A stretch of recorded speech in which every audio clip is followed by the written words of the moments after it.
This is background Nippon. There is nothing here that needs your attention. What follows is Japanese history, told slowly for the end of the day. The lanterns are lit. The ferry from Tokyo takes 2 hours. As Oshima rises from the sea ahead of you, the first thing you notice is the symmetry, a perfect volcanic cone emerging from the Pacific, its summit often wrapped in a thin strip of cloud. The island is large enough that it takes a moment to understand what you are looking at. This is not a rock. This is a mountain that has pushed itself up from the ocean floor over hundreds of thousands of years and decided to stay. At its summit, Mount Mihara burns quietly, breathing out a thin thread of sulfur that disperses in the sea wind before most visitors ever smell it.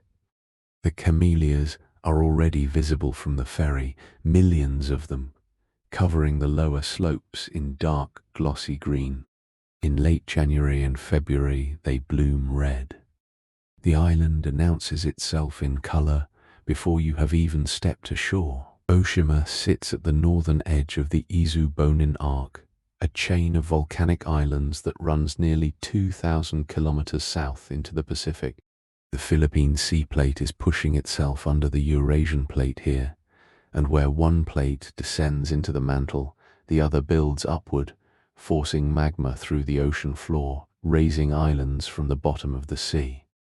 Oshima is one of the most active of these volcanic outposts.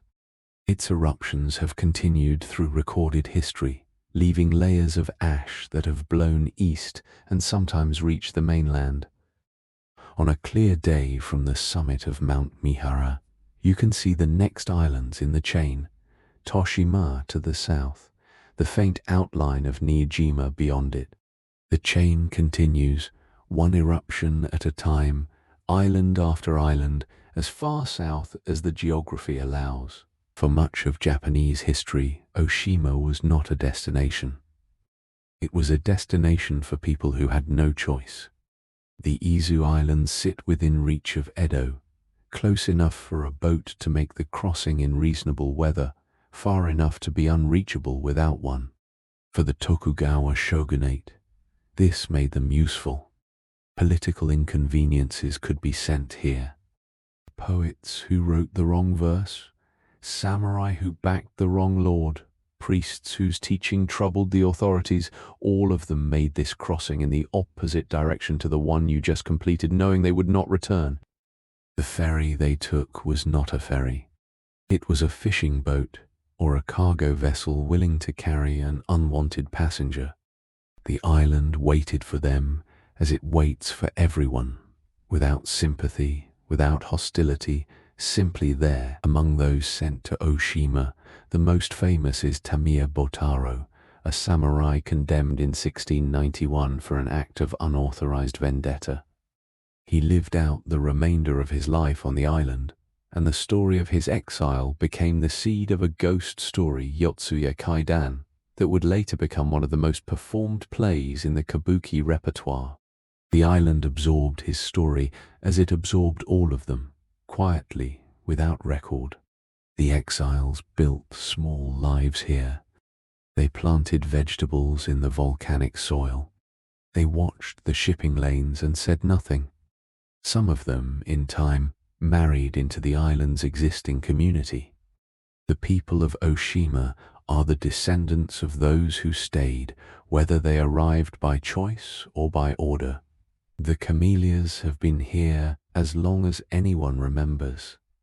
The island holds more than 3 million of them, a number that is difficult to imagine until you walk through the forest and understand that it goes on in every direction, further than you can see. The trees grow tall here, which they rarely do on the mainland. 12, 15 meters. Their roots hold the volcanic soil against the wind. In winter, when the rest of the island is grey and the sea runs dark, the camellias bloom scarlet. The flowers fall whole. They do not lose petals one by one, but drop from the branch complete, the whole blossom at once, landing on the ground without fragmenting. This quality was admired by samurai for reasons that require no explanation. The island's camellia oil has been valued for centuries. It is pressed from the seeds and used to dress hair, season cast iron, preserve tools against the sea air. The main town, Motomachi, sits on the northwestern coast. It is a real town, not a village, not a resort, not a place arranged for visitors. People live here in the ordinary way. They go to the post office, they eat at small restaurants, they collect their children from the island's school. The roads are real roads. The shops are real shops. There is a town hall, a fire station, a small hospital. The volcanic geography intrudes everywhere. The streets are paved with black lava stone. The walls of older buildings are made from the same material. At night, from the upper streets of Motomachi, you can see the lights of the mainland, a thin luminous strip on the horizon that has always been there, visible and unreachable in equal measure. The island exists in constant sight of a world it is not quite part of. Mount Mihara has two histories. One is geological. The other began on January 9, 1933, when a 24-year-old student named Kyoko Matsumoto climbed to the crater rim and stepped into the volcano. She left a note. The note was published. Within weeks, something spread through Japan that no authority knew how to name or stop. Hundreds of people made the same journey. Some came alone, some in pairs. By the end of 1933, more than 900 people had died at the crater's edge. The newspapers had named the phenomenon. The government banned publication of the details. The train companies refused to sell single tickets to Oshima, and the island became, for a terrible and specific season, the most discussed place in Japan. The crater is fenced now. There are barriers, signs, a paved observation path. The mountain holds its ordinary silence, but the history of that year sits in the geological record of the island the same way everything else does, absorbed, present, not quite gone. The other history of Mount Mihara is volcanic. In November 1986, the mountain erupted. Not catastrophically, not in the way that destroyed cities, but completely enough that the entire island had to leave. Lava fountained from fissures on the western flank. The rivers of molten rock moved slowly toward the sea, crossing roads, surrounding buildings, stopping short of Motomachi only by a margin that the residents did not know about while it was happening. All 10,000 people on Oshima were evacuated in a single operation by ferry and by air to the mainland and to neighboring islands. They were gone for about a month. When they returned, the lava had cooled into new black rock at the coast, and the landscape had changed in the way that volcanic landscapes do, permanently, without apology, as a statement of what the island actually is beneath the roads and the camellia trees and the school. The lava field from 1986 is now part of the island's geography. You can walk across it, a terrain of rough black rock, cracked and folded, with small plants already establishing themselves in the crevices. 40 years is long enough for the land to begin recovering, but not long enough to forget what happened. The islanders came back. They rebuilt what needed rebuilding. They planted new camellias where the old ones had burned. The evacuation was successful. Not a single person died in the eruption, which is itself a kind of testimony to what these islands have taught their people over centuries of living alongside volcanic activity. Mount Mihara still emits gas. The monitoring equipment records its temperature and its chemistry daily. The island is prepared for the next time, as it has always been prepared, because there has always been a next time. You can hike to the summit in about an hour from the bus stop at the 5th station. The trail is well maintained, the path paved in the lower sections and then becoming a rougher volcanic track near the rim. At the top, the crater opens before you. a wide depression of ochre and grey, the inner walls stained with the sulfur that vents continuously from the rock. The smell is sharp and mineral and carries in the wind. On clear days, the Pacific stretches south in every direction. You can see Toshima, Niijima, sometimes as far as Miyakejima on the horizon. The islands appear and disappear in the haze, a chain of summits marking the fault where two plates press against each other and the earth remembers daily that it is not finished. Each year in late January and early February, Oshima holds its Camellia Festival. The timing is deliberate. This is the season when the 3 million trees on the island are in full bloom, and the contrast between the grey winter sea and the red of the flowers is at its most complete. Day trippers arrive from Tokyo on the early ferry. They walk through the camellia forest on the northwestern slopes, where the trees grow so densely that the light filters through the canopy in a green-red wash that photographers spend half the morning trying to capture. By evening, most visitors are back on the ferry, and the island returns to itself. The festival has run for decades. It is a reliable thing in the calendar.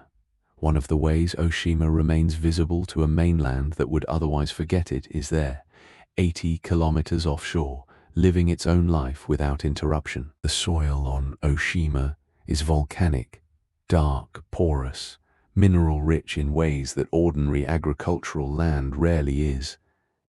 The island grows vegetables, raises dairy cattle, produces the camellia oil for which it has always been known.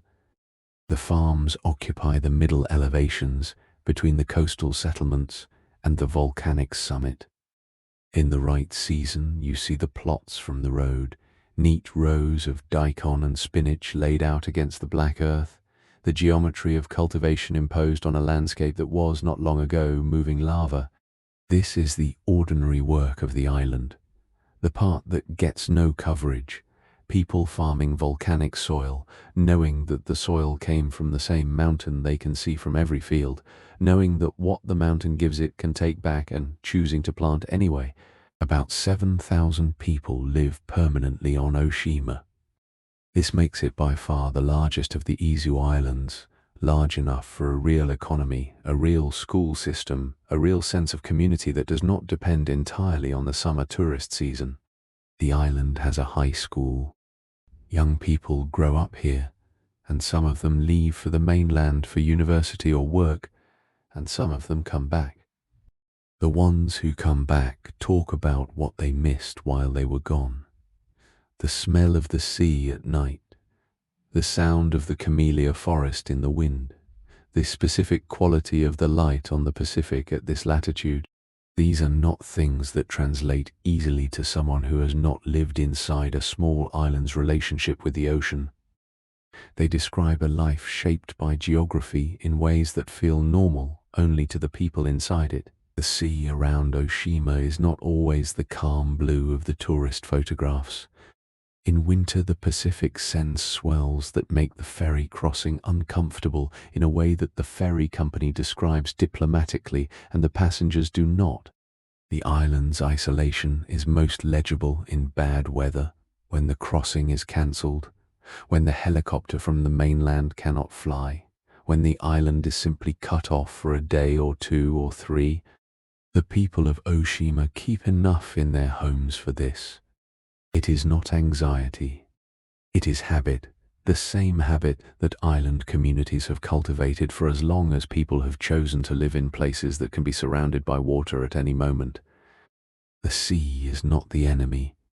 It is the condition of the place, and the people have built their lives around its rhythms with the patience that comes from not having another option. Before the high-speed ferry, before the helicopter, before the regular shipping routes of the modern era, Oshima was a waypoint. Its position at the gateway of the Pacific meant that ships traveling along the Kuroshio Current passed within sight of it. Fishing vessels from the mainland used the island as a landmark. When the winds were wrong and the sea ran rough, the harbors of Oshima offered shelter to boats that could not make the open crossing. The island was not simply a place where people lived.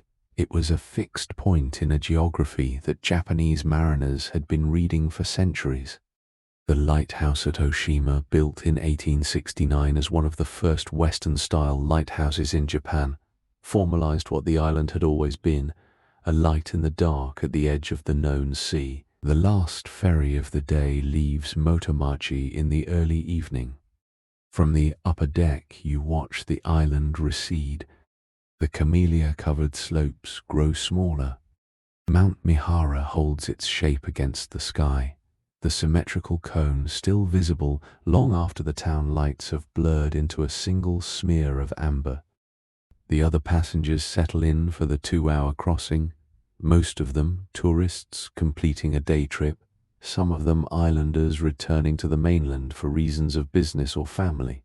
The island shrinks to a silhouette, then to a darkness on the water, then to nothing. The sea around the ferry is the same sea that surrounds every island in the chain, running south toward places most people on this boat will never see. The next island, Toshima, is 80 kilometers south. The chain is just beginning.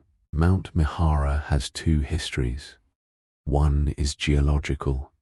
The other began on January 9, 1933, when a 24-year-old student named Kyoko Matsumoto climbed to the crater rim and stepped into the volcano. She left a note. The note was published. Within weeks, something spread through Japan that no authority knew how to name or stop. Hundreds of people made the same journey. Some came alone, some in pairs.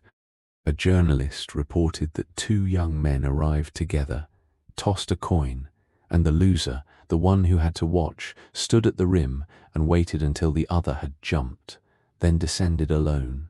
By the end of 1933, more than 900 people had died at the crater's edge. The government banned publication of the details. The train companies refused to sell single tickets to Oshima. The island became, for a terrible and specific season, the most discussed place in Japan. The crater is fenced now. There are barriers, signs, a paved observation path that loops the rim. The mountain holds its ordinary silence. From the observation deck, the view is the same view it has always been. The Pacific in every direction, the chain of islands stretching south, the mainland just visible on clear days. Groups of tourists eat onigiri from convenience store bags and take photographs of the steam. The history of 1933 is not displayed on any of the signs. It is the kind of history that does not benefit from commemoration. The mountain absorbed it as it absorbs everything. The exile histories, the volcanic histories, the ordinary weekday histories of 7,000 people going about their lives. The crater does not distinguish between what it holds. At the southern tip of the island, the lighthouse at Oshima has been sending its beam across the Pacific since 1869. It was one of the first Western-style lighthouses built in Japan, constructed under Meiji government orders, using imported French engineering and local labor. The lighthouse was needed because the Kuroshio current runs through these waters, and ships that misjudge the approach have always come to grief on the volcanic rock. The beam makes one full rotation every 4 seconds and can be seen 21 kilometers out to sea. It has been tended continuously for more than 150 years, through 2 world wars, through the 1986 eruption that covered the island in ash, through every typhoon the Pacific has sent. It is the most enduring thing on an island that is itself one of the oldest things in the chain. The island's economy runs on 3 things: tourism, camellias, and fish. The fishing boats leave Motomachi harbor before dawn, heading for the waters where the Kuroshio current creates upwellings that bring cold, nutrient-rich water to the surface. This is where the yellowtail run, and the sea bream, and the various species that make up the catch that gets loaded onto the cargo ferry for the mainland market twice a week. The fishermen have been reading these waters for as long as the island has been inhabited. They know where the current bends, where the bottom drops off, where the fish concentrate in each season. This knowledge does not get written down. It passes from person to person on the boat in the early dark, the same way it has always passed. Below the waterline, Oshima is a different island. The volcanic rock that forms the above-water terrain continues downward in dramatic drop-offs and underwater cliffs, colonized by coral, sea anemones, and the extraordinary variety of marine life that the Kuroshio brings north from the tropics. Divers come here for conditions that are rare in Japanese coastal waters, visibility that can exceed 20 meters on calm days, and a terrain so irregular that no two dives cover the same ground. The volcanic vents that heat the land are reflected in warmer than expected water temperatures on the eastern side of the island. The underwater landscape is in a sense more honest about what Oshima is than the surface, a volcano all the way down, colonized from top to bottom by life that has decided the risk is worth it. Every year, some of the students who leave Oshima for university or work on the mainland come back. Not all of them, and not most of them.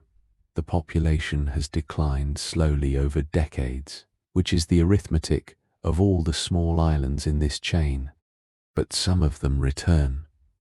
They tend to describe the moment of return the same way: the ferry rounding the headland, Mihara appearing above the camellia line, the specific smell of the air at the dock. They say the mainland feels, after a while, like a place where nothing is quite itself. The buildings are tall, and the streets are straight, and nothing rises from the earth without being invited to. On Oshima, the mountain simply exists unasked at the center of everything. Some people find that they need that. They come home. The chain does not end at Oshima. From the southern coast, on a clear day, you can see Toshima, the next island 80 kilometers south. A green hill barely distinguishable from the surrounding sea. Below Toshima, Niijima, Shikanejima, Kozushima, and below those, Miyakejima, where every resident carries a gas mask.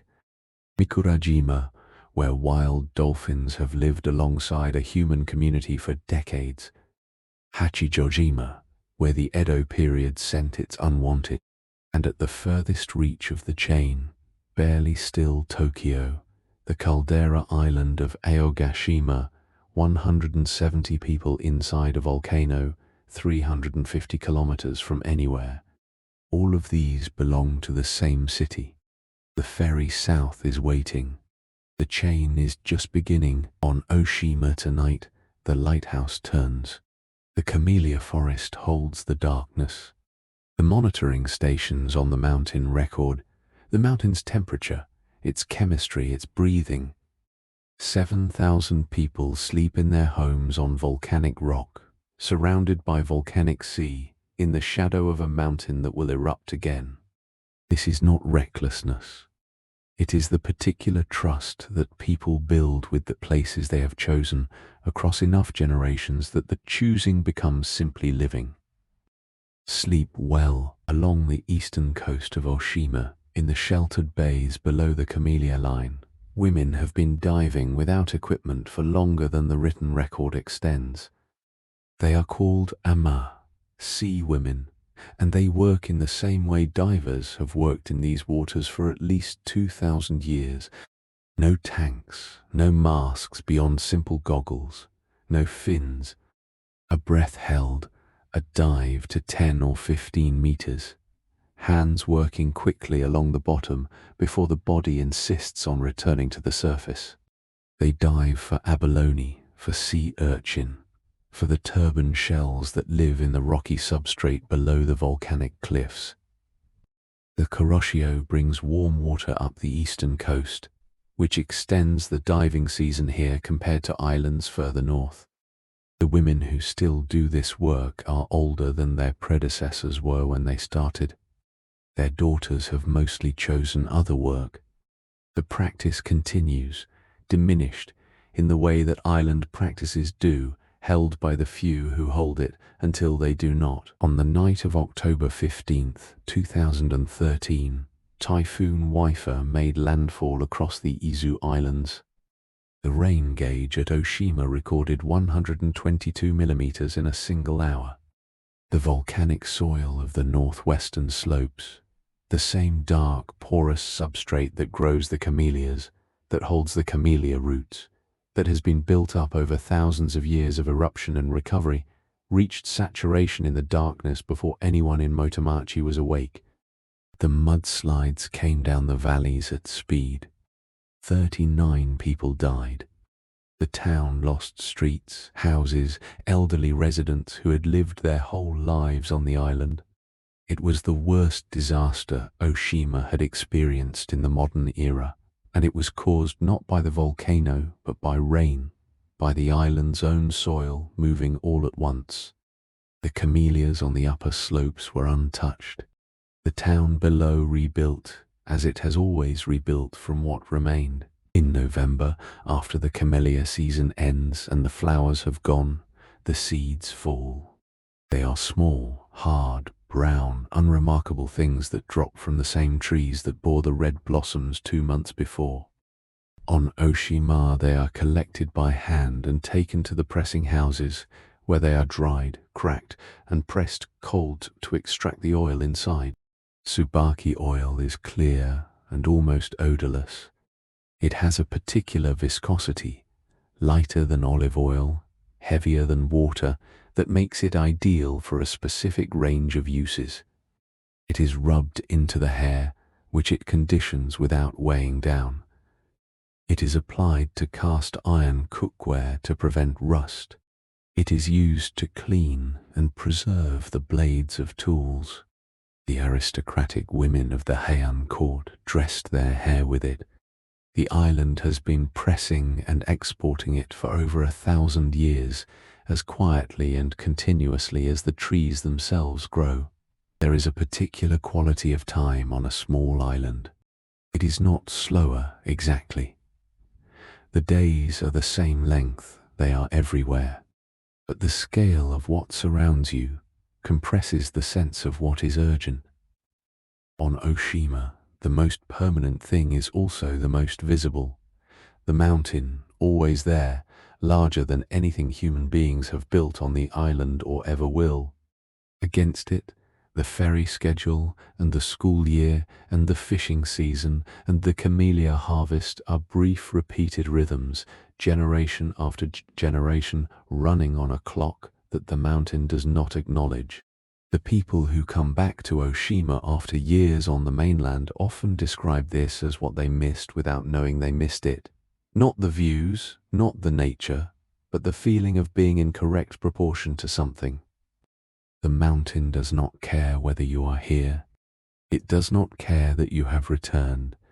It burns quietly as it has always burned, and the island turns under it toward evening. The ferry departs Oshima in the early morning. The camellia forest recedes. The volcanic cone diminishes as you move south. The ocean opens again. The next island is already visible, smaller, quieter, a place that most ferry passengers miss entirely as they move through the chain. You stand on deck and watch the water change color as you approach. Toshima rises, and the character of the chain begins to shift. The island appears in the porthole as you pass it on the ferry south. Most passengers don't look up. Toshima is easy to miss, a steep green hill rising directly from the sea, roughly circular, its highest point little over 400 meters. There is no natural flat land. There is no beach to speak of. The port is a small concrete breakwater on the eastern side, and from it a single road winds up the slope to the settlement at the top. About 300 people live here. The ferry stops for 20 minutes, unloads whatever Toshima ordered from the mainland that week, and continues south. For the passengers who are not getting off, the island is a pause between longer islands, a brief appearance of green and black rock before the sea opens again. But for the 300 people who are getting on, or not getting on, this is home. Toshima is a stratovolcano that has not erupted in recorded history.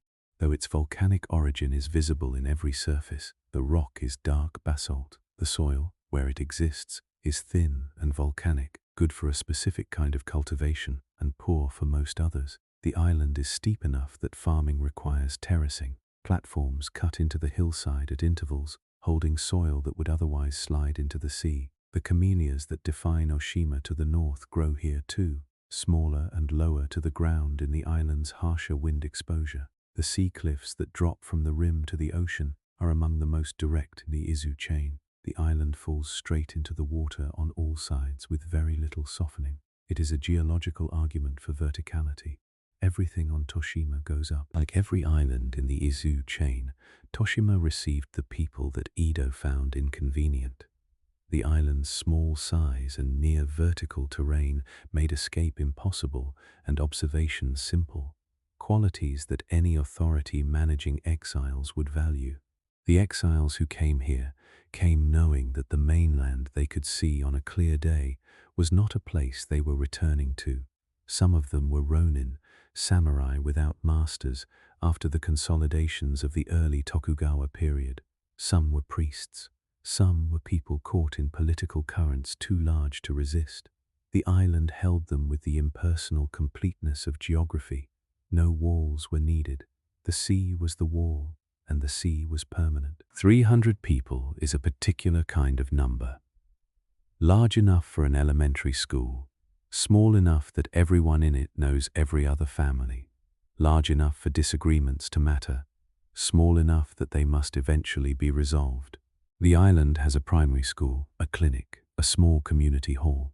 The high school students commute, by ferry, to the mainland or to Oshima, which means that growing up on Toshima involves a weekly or monthly crossing before the age of 15.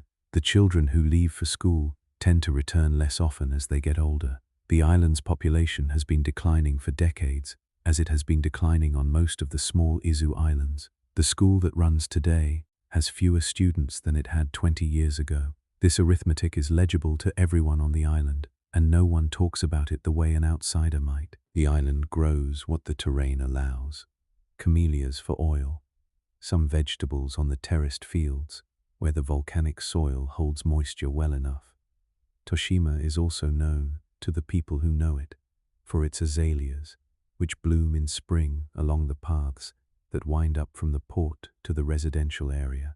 The flowering season is brief, as it always is at this latitude, and it passes without fanfare because there are not many visitors here to make it an occasion.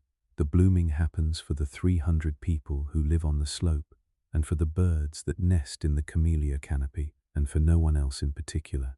This is not a diminishment, it is simply what a flower does when it is not watched. In typhoon season, Toshima bears the weather directly. The island's position in the Philippine Sea places it in the path of the storms that build over the western Pacific and track north and northwest toward Japan. The port is exposed, the community on the hilltop exposed. The trees that have survived here are the ones that learn to grow low and hold tight. The buildings are built accordingly, thick walls, small windows, roofs weighted against the wind. The ferry does not run in these conditions. The island is on its own, as it has always been on its own when the sea decides to close. The people who live here have calculated this into the terms of the life they have chosen. The typhoon season is not an emergency. It is a season, and it ends, and the ferry comes back. The ferry south does not wait. It loads, unloads, and continues.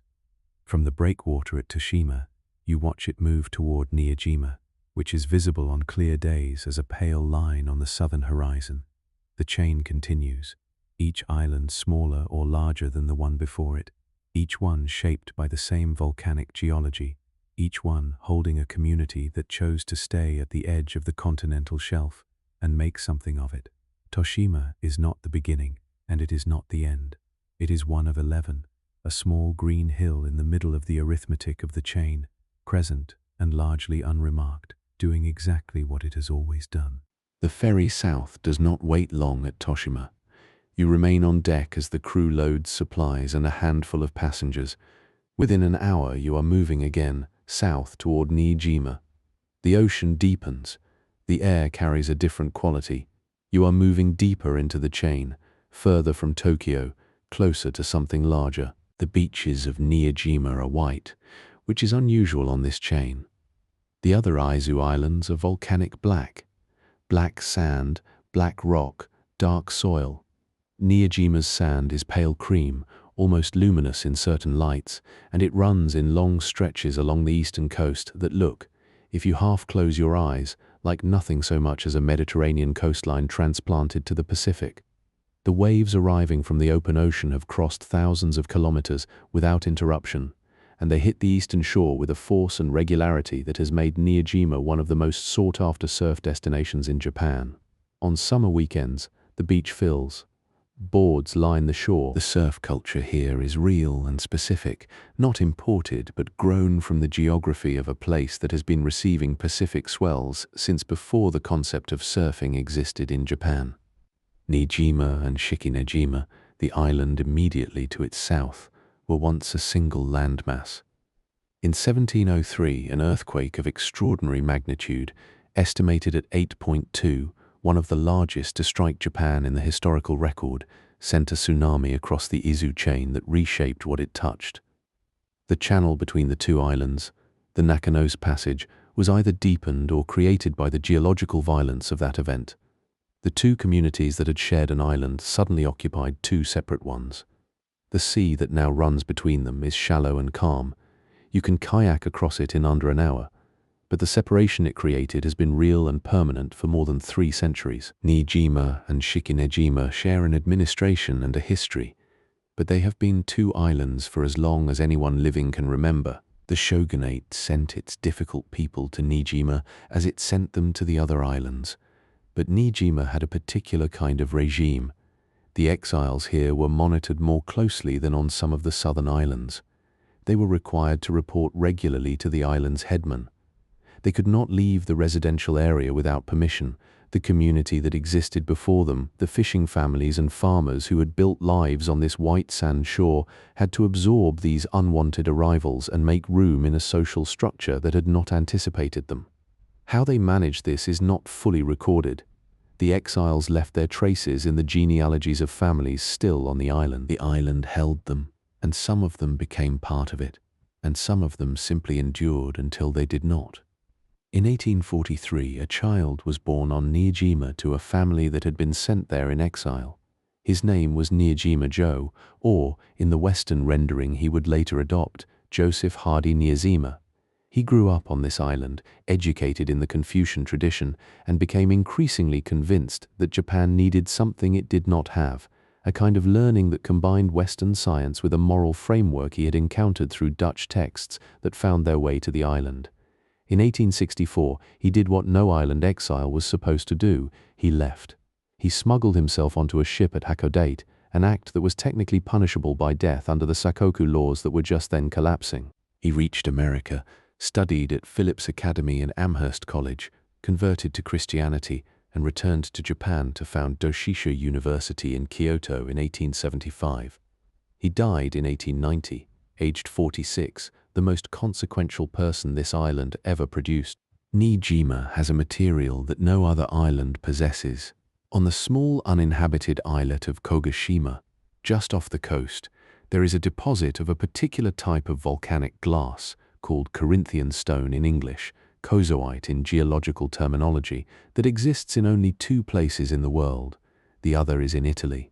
The stone is olive green and semi-transparent, and when fired it produces a glass with a color and texture that cannot be replicated from any other source. The island has built a glass art tradition around this unique material. There is a glass art museum. There are workshops. The pieces produced here are sold at prices commensurate with their rarity, which is not performative rarity, the rarity of limited edition, but the genuine rarity of a material that simply does not exist anywhere else.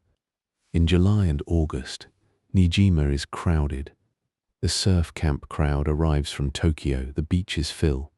The island's single main road carries rental bicycles and surfboards and people who have come specifically for the combination of waves and onsen, the hot spring that sits directly on the beach at Unohama, open to the sky, overlooking the same ocean that the surfers ride during the day. There are few places in Japan where you can move from Pacific swell to volcanic hot spring in under 5 minutes.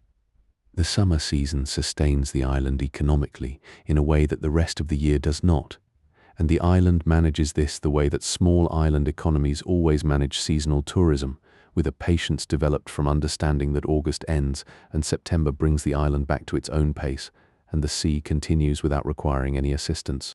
In winter, the white beaches are empty. The waves that come from the Pacific are the same waves, but there is no one to ride them. The surf breaks on an unobserved shore. The hot spring is still open. The island's residents use it year-round, but the summer apparatus of tourism is packed away. The island population in winter is around 2,000 people, which is enough to sustain a community with real coherence. The school runs. The fishing boats go out when the weather allows. The glass workshops produce their green-tinted pieces for the mail-order customers on the mainland. The island exists on its own terms, as it has always existed when the visitors are absent, which is, across the full calendar, most of the year. The channel between Niijima and Shikinejima, the Nakanose Passage, is narrow enough that on quiet mornings you can see the houses on the other shore without binoculars. The two islands share a school, a ferry schedule, a history. In summer, small boats cross between them constantly. The administrative joining is practical and old. The two islands that the 1703 earthquake separated have never been allowed to become fully separate in any other sense. The people of Niijima and Shikinejima know each other. They have for 3 centuries. The channel between them is a fact of geology, not a division. Which is to say, they are two islands that think of themselves in most important respects as one. Tonight, the beach at Niijima holds no one. The waves come in their regular sequence from the east. The onsen sends a thread of steam into the night air. The lights of Shikinejima are visible across the channel, a quiet scatter of amber against the dark. Somewhere in the archive of this island, the story of Niijima Joe sits in a folder, the details of a young man who left an island that was supposed to hold him forever and crossed an ocean to find whatever it was that the island could not provide. He named himself for the place he escaped. He carried it with him to the end. Sleep well. You leave Niijima's white beaches behind. The ferry turns south. The water beneath you is deeper now, the swells slightly larger. On the horizon, the next island emerges. Shikinejima, a place even smaller than the ones you have passed, a place where the silence grows deeper with each ferry ride. The boat from Niijima cuts across the Nakanose Passage in less than an hour. The distance is minimal. You can see the houses on the far shore the entire crossing, but the crossing itself marks a passage into a different rhythm. Shikinejima is smaller, quieter, less developed. The population is around 700 people, and the development is scaled to that number in a way that suggests no particular interest in growth. The ferry dock is simple. The main road is narrow. As you climb from the dock toward the interior, you notice the absence of things. No convenience stores, no traffic lights, no commercial infrastructure beyond what the resident population actually requires. The silence is not empty. It is the silence of a place at its own pace. 3 centuries ago, Shikinejima and Niijima were one landmass. The 1703 Genroku earthquake, magnitude 8.2, sent a tsunami across the Izu chain that reshaped what it touched. The surge of water and the violent shifting of the plates beneath created or deepened the channel between them. The two communities that had lived together on a single island suddenly found themselves separated by water. The channel is shallow and calm now, and the administrative joining has endured. They share governance, a school, a ferry schedule, but the separation has been real and permanent for more than 3 centuries. You can kayak across the Nakanose Passage easily. The distance is perhaps 4 or 5 kilometers depending on where you leave from, but it is enough to create 2 distinct places from what was once singular. There are perhaps 30 cars on Shikinejima. Most people move by bicycle. The island is small enough that nowhere is far from anywhere else. The interior villages are reachable in 20 or 30 minutes of gentle pedaling. The roads are narrow and barely trafficked. In summer, you might pass a few visitors making their way to the onsen. The rest of the time, the roads are used by residents going about the business of living, fishermen heading to the dock, children cycling to and from school, elderly people pedaling slowly toward the shops or the shrine. The rhythm of movement is slow and human-scaled. No one is rushing. The bicycle is the island's primary vehicle, and this has shaped the island's development in ways that a visitor notices immediately. Towns built around cars sprawl. Towns built around bicycles stay tight and compact and walkable.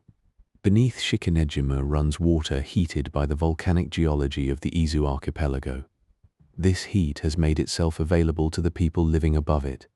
The island is scattered with onsen, hot springs, both public and private, some elaborate facilities built around the resource, others simple rocky pools that have been used for centuries, modified only by the addition of a barrier to mark them as intentionally heated water rather than accident. Most remarkable is Jinata Onsen, which is located in a rocky crevice directly at sea level. You enter from a small building on the shore, descend steps carved into the bedrock, and step into water that is hot from the earth, heated by layers of rock and pressure and ancient thermal activity, while the Pacific Ocean laps at the opening of the crevice. The experience is disorienting and profound, the contrast between the hot water and the cold sea breeze, the sense of being in two places at once. It is free. All the onsen on Shikanejima are free to residents and tourists alike. The onsen are not primarily destinations for tourists, though tourists use them. They are part of the fabric of how people live on the island. Residents bathe in them daily, moving between the various pools with the ease of people for whom this is simply how things are done. There is a social dimension to the bathing. Certain pools are used at certain times, certain pools are favored by certain people, but the primary dimension is practical and restorative. The geothermal heat that powers the springs is free energy drawn from the earth itself. It costs nothing to use. The water is filtered constantly by volcanic rock. It smells of minerals and age. Bathing in it at dawn, before the day's work begins or in the evening as the light fails, is to connect with a rhythm that has endured on this island for as long as people have lived here and understood that the earth beneath them was warm. The water around Shikanejima is remarkably clear. Visibility extends to depths that make snorkeling a serious pursuit rather than a casual tourist activity.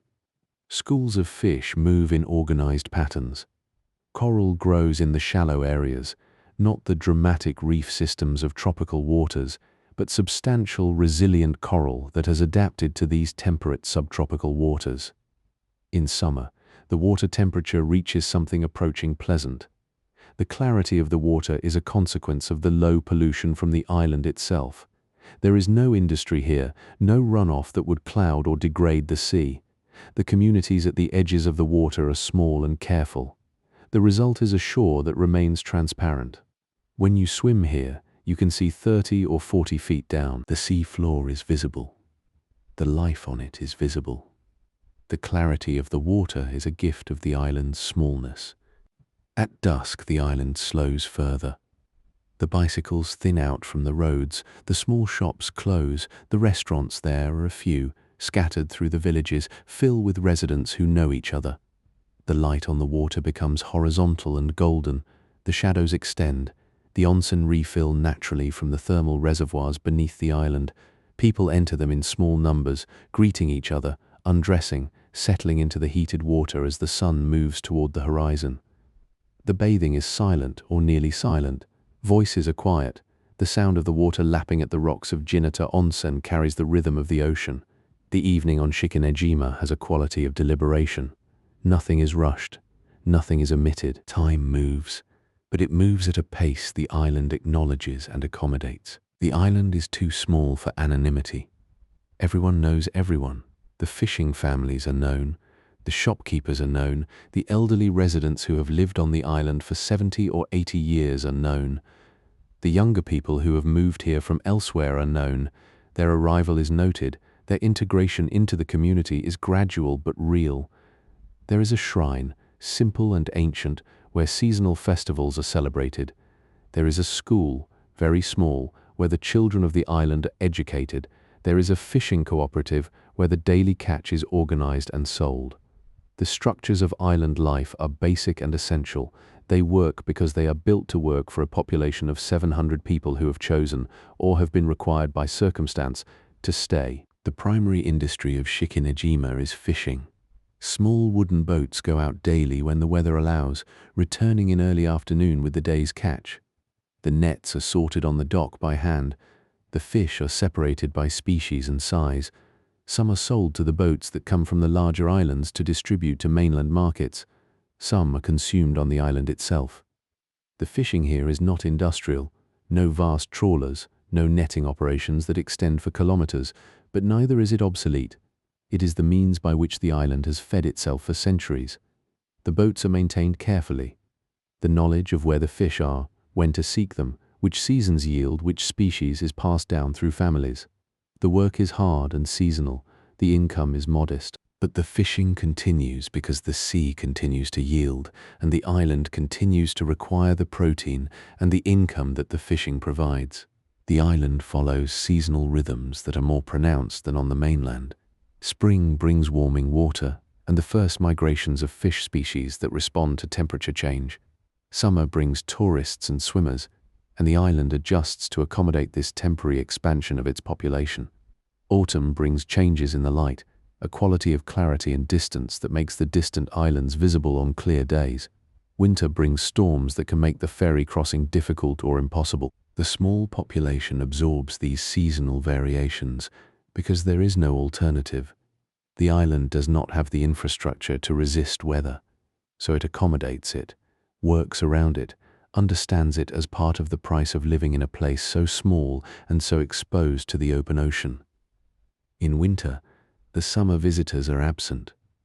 The island population returns to its baseline of 700 people. The roads that carry tourists in July and August are empty. The small beaches that are crowded in summer are empty. The onsen continue their work, heated by the earth, used by residents following patterns established across centuries. The solitude on the island is profound. There is no sense of abandonment. The infrastructure is maintained, the community continues its life, but there is a quality of removal, as if the island is returning to itself, to the rhythms it maintains when no one from outside is watching. This is the island's true face, many would say. This is what Shikinejima is when no one is visiting. The crossing between Shikinejima and Niijima takes less than an hour by small boat, or 2 to 3 hours by kayak on a calm day. The channel between them is shallow, warm in summer, filled with fish. The two islands are administratively joined. They share a mayor, a school, a government office on Niijima that oversees both, but they have distinct personalities. Niijima is larger, more developed, more oriented toward tourism. Shikinejima is smaller, quieter, more focused on the rhythms of fishing and living. The people of the two islands know each other. Families sometimes span both islands. The ferry runs regularly, but the separation created by the 1703 earthquake has endured in social terms even as administration has tried to knit the islands back together. They are joined but distinct. They are one but two. They have learned to exist in that paradox. The rock beneath Shikinejima is basalt, cooled lava from eruptions that occurred tens of thousands of years ago. The volcanic activity that created this rock is not historical memory. It is deeper time, geological time, the time in which mountains are created and worn away. But the volcanic activity did not stop. It has simply changed form. Instead of eruptions, it expresses itself as heat, as the hot springs that run beneath the island, as the thermal energy that makes it possible for people to bathe in heated water without building the structures that would be required on other islands. The geology of Shikinejima is the geology of the entire Izu archipelago, a chain of volcanic islands, most dormant, but still maintaining the heat signature of their volcanic origin. That heat has made it possible for people to live here, to build communities here, to create the habits of bathing and dwelling that have accumulated into a culture. The houses on Shikinejima are built for the climate and the sea. Roofs are sloped to shed rain and snow. Walls are positioned to take advantage of prevailing winds. Materials are chosen for durability in a salty environment. Wood must be treated, metal must be protected from corrosion. The houses are mostly modest in scale. A few are traditional in architecture, with sloped roofs and deep eaves. Most are modern or modernized, updated over decades to accommodate contemporary life while maintaining the basic form that works in this climate. The oldest houses are generations old. Some date to the Edo period. They have been maintained and modified, repaired and adapted, but they stand still. The newest houses are built according to contemporary standards. Between them, the island maintains a kind of architectural dialogue with its own history, not frozen in time, but not abandoning the lessons that the climate and geography have taught. The shops on Shikinejima are few and small. A general store provides basic groceries, a fishmonger sells the daily catch, a few restaurants serve food to visitors and locals. For anything beyond the immediate staples, residents depend on the ferry. Goods are ordered and arrive on the weekly transport from the larger islands. This creates a particular relationship with consumption. You cannot go to a supermarket and choose from thousands of items. You work with what is available locally, what can be brought in, what has been ordered and will arrive in a few days. This limitation shapes meals and diet and the kind of cooking that happens on the island. It also creates a kind of local knowledge. Residents know the shopkeepers, know what arrives when, know what is seasonal and what is permanent. The provision of food and basic goods is a community matter, understood by everyone as something requiring participation and acceptance. The workday on Shikinejima begins early. Fishermen are on boats before dawn, heading out to the areas where the fish congregate. The dock comes alive in the early morning with activity, boats departing, workers arriving, the shops open, school begins, the agricultural work that still exists, small gardens, some terraced fields, is done in the early hours when the temperature is bearable. By midday, much of the work is done. The boats return with their catch. The schools release their students. The island settles into a quieter afternoon.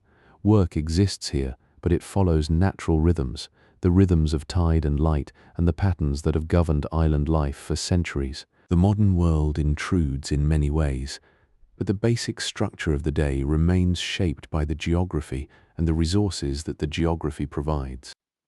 The water around Shikinejima is the richest part of the island for visitors.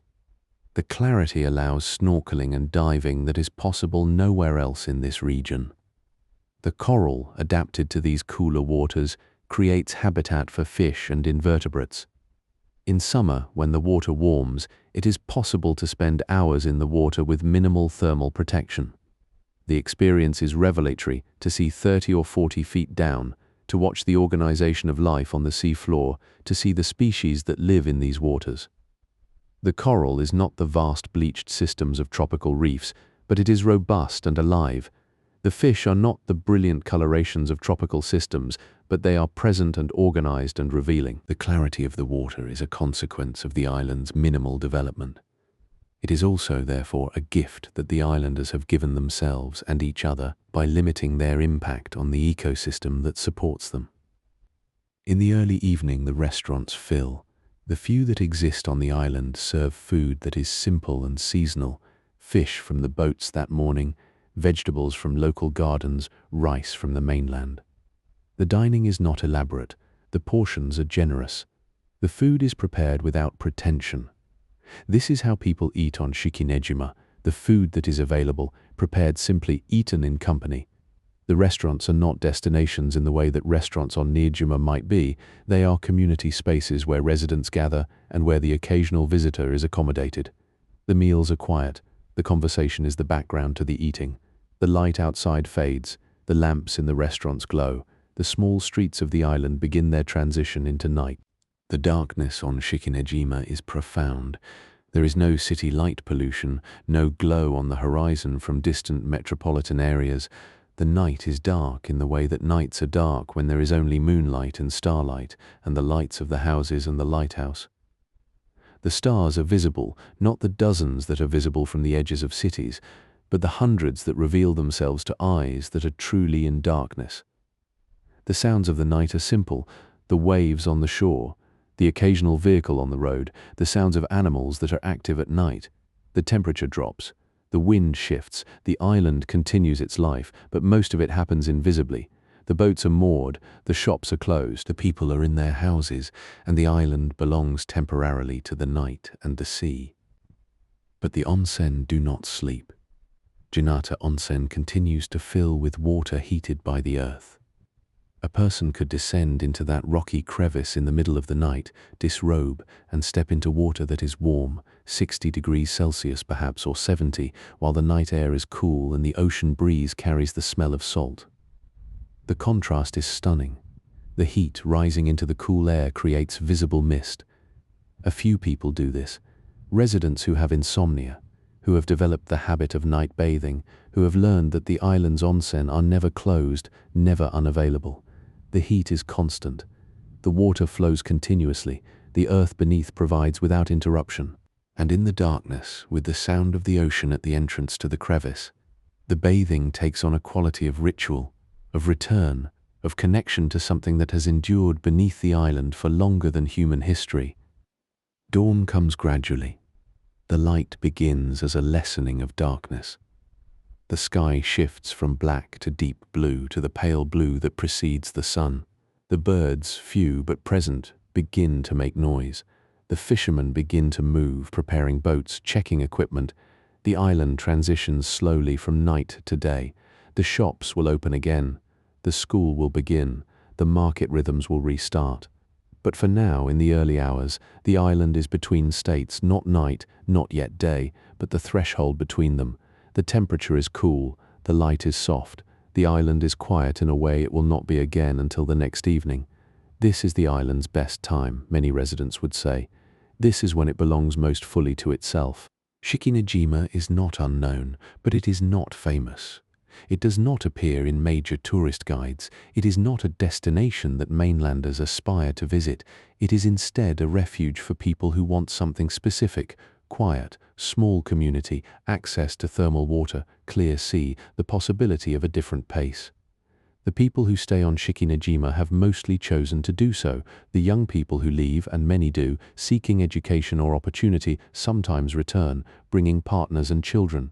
The people who have moved here from elsewhere have done so deliberately, having found in the island something that the larger world does not provide. The island accommodates this. It does not try to become something it is not. It remains small and quiet and difficult to access. It remains the kind of place where you must choose to go, must choose to stay, must choose to accept the limitations as the price of the other gifts. For those who do, the island rewards them with something increasingly rare: the experience of living in a place that is complete in itself. Sleep well. The ferry departs Shikinejima in afternoon light. Behind you, quiet harbor, fishing boats, a community living on the margins of visibility. Ahead, Kozushima and Mount Tenjo rising from the Pacific, like a statement of something older and more permanent than human settlement. Kozushima announces itself from far away. Mount Tenjo, the volcanic peak that dominates the island, is visible from other islands in the chain on clear days. The mountain rises to nearly 800 meters, higher than any other prominence in the Izu archipelago, and it defines the landscape entirely. As your boat approaches from the north, the mountain grows from a silhouette into a solid presence. The slopes are covered in vegetation, but the volcanic origin is never in question. The rock is dark. The formation is too steep, too regular, to be anything but a volcano. The last eruption was in 1881. That eruption was not catastrophic by volcanic standards, but it was significant enough that it changed the shape of the summit and reminded the people of the island that they were living on something that was not truly stable, that had potential energy beneath it, that could move again. The volcano is not an historical curiosity. It is the reason the island exists. Tens of thousands of years ago, volcanic eruptions built this cone of rock and ash and cooled lava. The eruptions that created Mount Tenjo happened over millennia, not a single catastrophic event, but a pattern of activity that accumulated into a mountain. The mountain is dormant, but not dead. It is an active volcano in the terminology of volcanologists, which means it has erupted within the historical record and has the potential to erupt again. The people of the island have learnt to live with this fact. The mountain provides water. Streams from the higher elevations carry fresh water to the villages below. The mountain provides shelter from wind and weather. The settlement areas are positioned in its lee. The mountain is the island. To live here is to acknowledge that you are living on the slope of something that, while quiet now, has the capacity to move. Before this island was a place of ordinary habitation, it was a place of exile. The imperial court of Kyoto, during the Heian period, needed somewhere to send people who had become troublesome, people whose political positions had become untenable, whose ambitions had created enemies, whose very presence had become a problem for the stability of the court. Kozushima was one of several islands used for this purpose. The distance from the capital was considerable. The journey was arduous. The conditions were harsh. To be sent to Kozushima was to be removed from the world that mattered, the world of the court, of power, of influence. It was a kind of death sentence that did not involve actual death. The exile could survive, could exist, could subsist, but his life in the world that he had inhabited was definitively over. The island became a repository for the courtier class that the court had deemed unacceptable. Fujiwara no Narachika was a figure of considerable power in the court. A member of the Fujiwara family, a clan that had produced regents and power brokers for centuries, he held positions of influence. But political winds shifted. Factions realigned. The Taira clan rose, the Minamoto clan descended. In the midst of these currents, Narachika made enemies. He was eventually exiled to Kozushima along with his son. The tale of the hiker, the great epic that documents this period, mentions his exile briefly, a parenthetical note in a narrative that moves from battlefield to battlefield. But the exile was real and total. He left behind a world in which he had mattered. He arrived at an island in which he mattered not at all. The remaining years of his life were lived in exile, on an island where no one of significance had reasons to be, where the only occupations were survival and whatever internal life he could construct. The exile system created a particular kind of community on the islands that received exiles. The local population, fishing families, agricultural families, people who had been on the islands for generations, suddenly had to accommodate newcomers who were both elevated in status and completely powerless. An exiled aristocrat carried the social weight of the court but could not enforce it.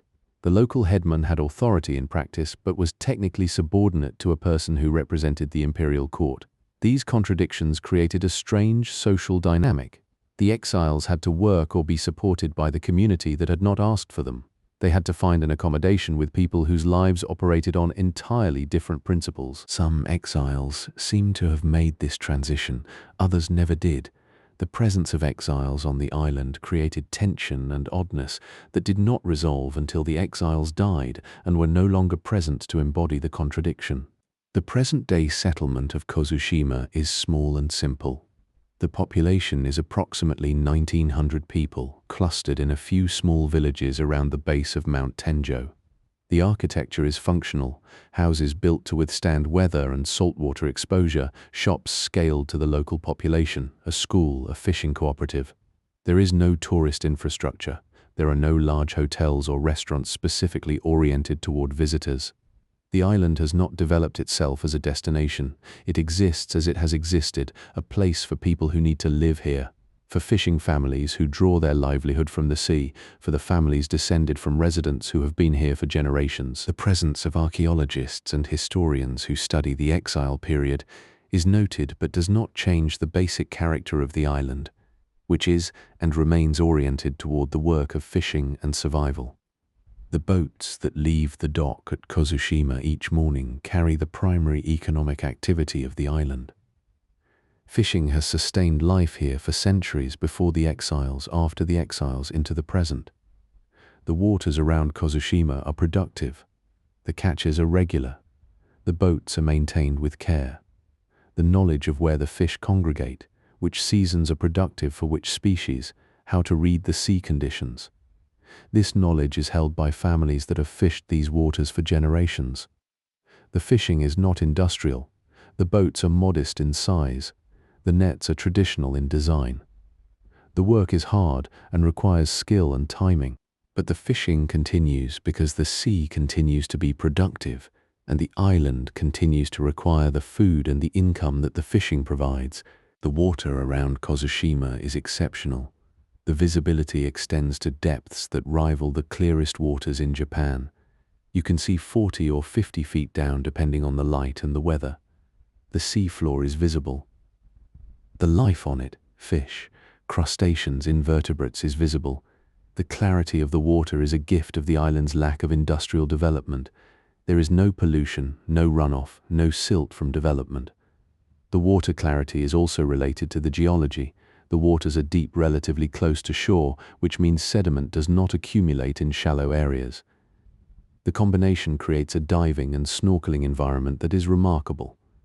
The visibility is good enough that diving can be done safely without the elaborate equipment that is required in less clear waters. The experience of moving through water with this much visibility is disorienting and profound.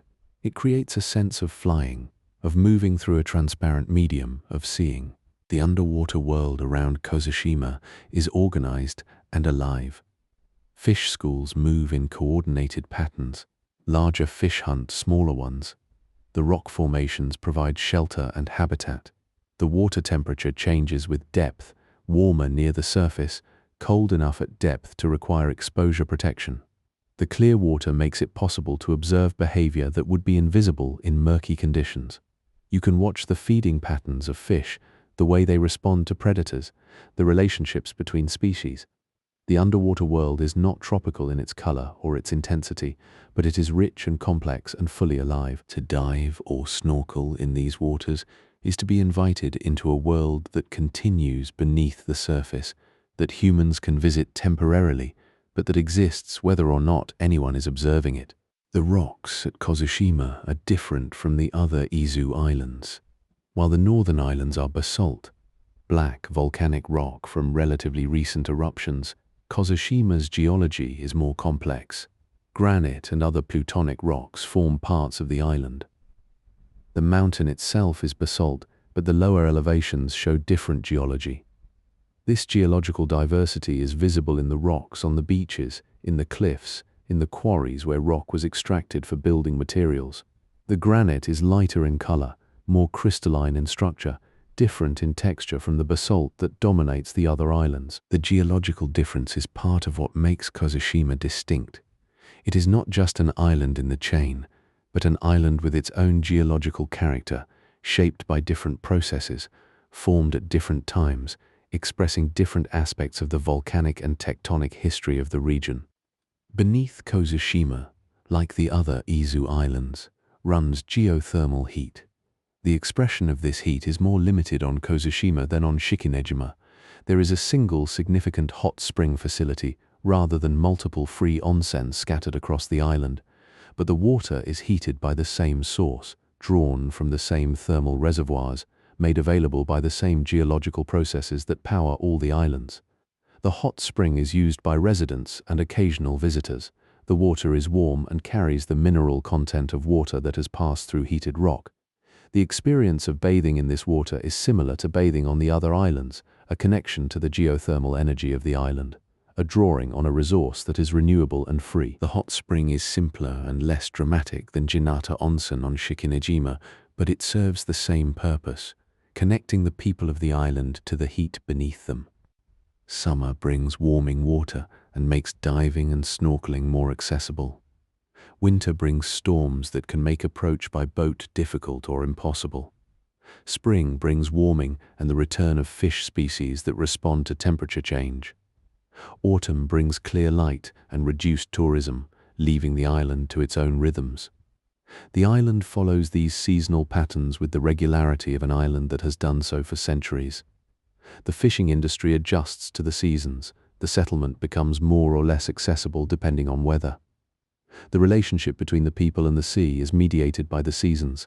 To live on Kozushima is to accept that certain times of year are difficult, that access is limited, that the island is what it is in the way it is. Kozushima is the most isolated of the populated Izu Islands.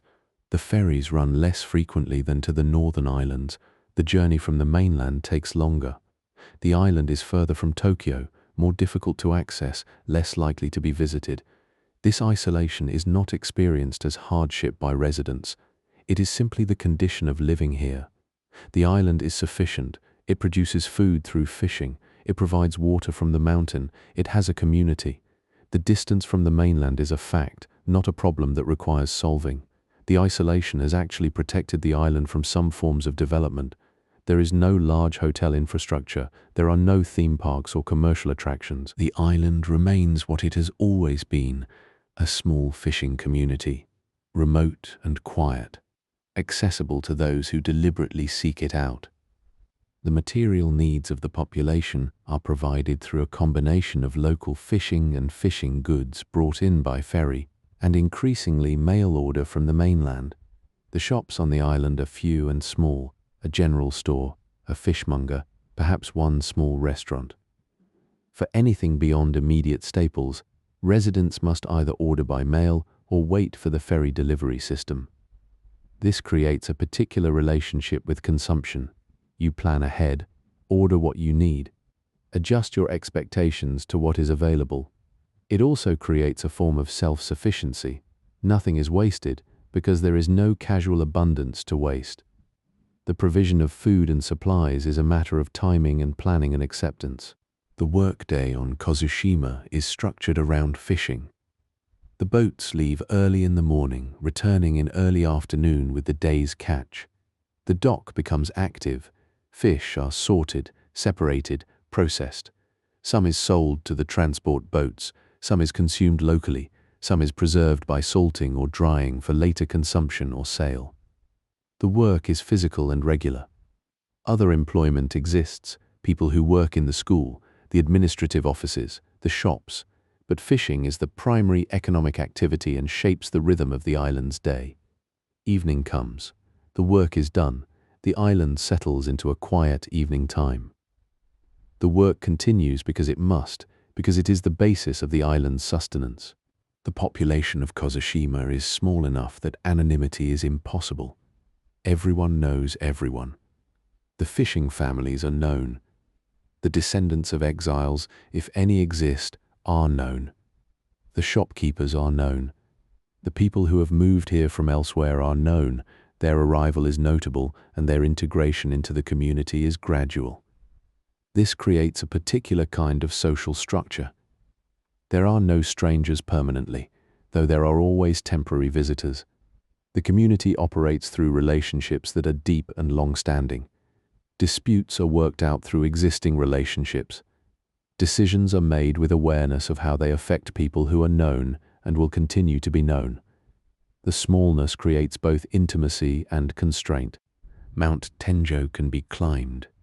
The trails are not heavily marked but are walkable. The ascent takes several hours at a comfortable pace. As you climb, the vegetation changes, the view expands. From the summit, on a clear day, you can see the other Izu Islands stretching north. You can see the mainland. You can see the vastness of the ocean. The climb is physical and requires effort, but the reward is perspective, the ability to see the island in relation to the larger geography, to understand why the mountain was visible from so far away, to comprehend the scale of the volcanic event that created this cone. The descent is gentler, but is also disorienting. You are returning to the small-scale world of the island after experiencing its relationship to a larger geography. The mountain provides this gift regularly to anyone who chooses to make the climb. Evening comes with the same inevitability as on all the islands. The light becomes horizontal and golden. The shadows extend. The boats are moored. The shops close. The residents prepare food. Light lamps settle into the routines of evening. The temperature drops, the wind shifts, the sound of the ocean becomes more prominent. The small restaurants fill with residents eating dinner. The streets empty of foot traffic. The island transitions from the activity of the working day to the quietness of evening and night. This transition happens every day, as it has for centuries. It is not special or remarkable until it is observed from outside, from a perspective that recognizes that most of the world no longer follows this rhythm. The darkness on Kozushima is profound. There is no light pollution beyond the minimal lighting of the settlement. The stars are visible in numbers that seem excessive if you have spent your life in cities. The waves continue their sound through the night. The wind carries the smell of salt. The temperature drops. The people of the island are in their houses. their lights visible but contained. The island belongs to the night and the sea. This state persists for hours. The darkness does not break until the first light of dawn. The people of the island sleep through this darkness, accustomed to it, not troubled by it. To a visitor, the darkness is disorienting. To a resident, it is simply the way the world works after sunset. The history of Kozushima stretches back to before the exiles, continues through the exile period, and extends into the present. The people living on the island now are descended from people who were living here when Fujiwara no Norichika arrived in exile. The fishing that sustained the island then sustains it now. The mountain that dominated the landscape then dominates it now. The geological processes that were silent and invisible are still silent and invisible. Some things have changed. There are roads, electricity, modern boats, but the fundamental structure of life on the island, life dependent on fishing and the sea, on accommodation to the mountain and the weather, remains unchanged. The historical layers are present not as museum pieces, but as continuity. The present is not a break from history, but a continuation of it. The people living on the island now are living the latest chapter of a story that extends back centuries. Kozushima is not a place that people visit casually. The isolation is sufficient to discourage tourism. The lack of developed infrastructure means that visitors require preparation and intention. The island is therefore experienced primarily by people who seek it out deliberately, divers interested in the water clarity, historians interested in the exile period, people interested in fishing community life. For those who come with this intention, the island rewards them. The water is clear. The community is present and observable. The history is tangible, not erased by development or overwritten by tourism infrastructure. The island exists in its own terms, shaped by its geography and its history, not shaped to accommodate casual visitation. The sun rises over the water. Mount Tenjo emerges from shadow. The boats begin to move, fishermen preparing for the day. The shops open. The school begins. The island continues its rhythms unchanged from centuries past in their essential structure, though altered in their details. The court at Kyoto is gone. The system of exile has ended. The historical figures who were sent to this island are dead, and their names are preserved only in texts and in historical memory. But the island remains. The people remain. The fishing continues. The mountain stands. The water is clear. The seasons change. The cycles repeat. The island endures in the way that islands endure, present, particular, complete in itself. Sleep well. You leave Mount Tenjo behind. The ferry carries you south. Kozushima becomes a memory on the horizon. The next crossing brings you to an island known for something different, not quiet beauty, but active geology. Miyakejima rises ahead, and with it comes the reminder that these islands are not permanent fixtures, that they are expressions of something still building itself. You approach from the south on the ferry for hours. The ocean has been empty. Then Miyakejima rises, not a gentle slope, but a sharp cone, dark against the sky. Oyama, the mountain that defines this place, that has shaped every life on this small island, 178 kilometers south of Tokyo. You can see why it commands such reverence and such fear. At 775 meters, it is not particularly tall, but its presence is absolute. The island exists in its shadow and has for centuries. As you draw closer, the cone becomes sharper, more impossible. The earth here is restless. A dark volcanic cone rising from turquoise water, ferry wake below. Oyama is a stratovolcano, layers of lava and ash built up over millennia. It has erupted many times. In 1763, lava spilled down its slopes. In 1874, again. In 1938 and 1962. The people of Miyakejima learned to live with this knowledge. They built their lives in the shadow of a mountain that could at any moment change everything. But eruptions in the 20th century were manageable. Lava flows that destroyed some villages, yes, but people could evacuate and return. The mountain was dangerous, but predictable. No one could have imagined what was coming. No one could have foreseen that this mountain would teach the entire island to wear a mask. Historical eruption paintings, volcanic ash clouds. 19th century Japanese woodblock style. In 1983, Oyama erupted. The volcano opened not at its summit but on its flank, and lava poured downslope. It flowed toward Akko village, slow and inevitable as time itself. The villagers evacuated, thousands of them. They watched from the mainland as the lava consumed their homes, their streets, their lives. When the eruption ended, Akko was gone, entombed in black rock. But after a few years, people returned to Miyakejima. The evacuation was temporary. Life resumed. The island absorbed the loss and moved forward. By the year 2000, most thought that chapter closed. Akko was a scar, but the island had healed. How wrong that hope would prove to be. Hardened lava flows, twisted trees, the black rock landscape of Akko. In the years before 2000, there were signs. Minor earthquakes, subtle shifts in the ground. The mountain was stirring, but these tremors were beneath notice, or seemed to be. People lived their lives. Children attended school, fishermen went out on their boats. The population of Miyakejima had grown to 3,820. They had built a community that felt stable, permanent. They had learned to coexist with Oyama. What they did not know was that the mountain was waking up. Deep beneath the island, forces were gathering.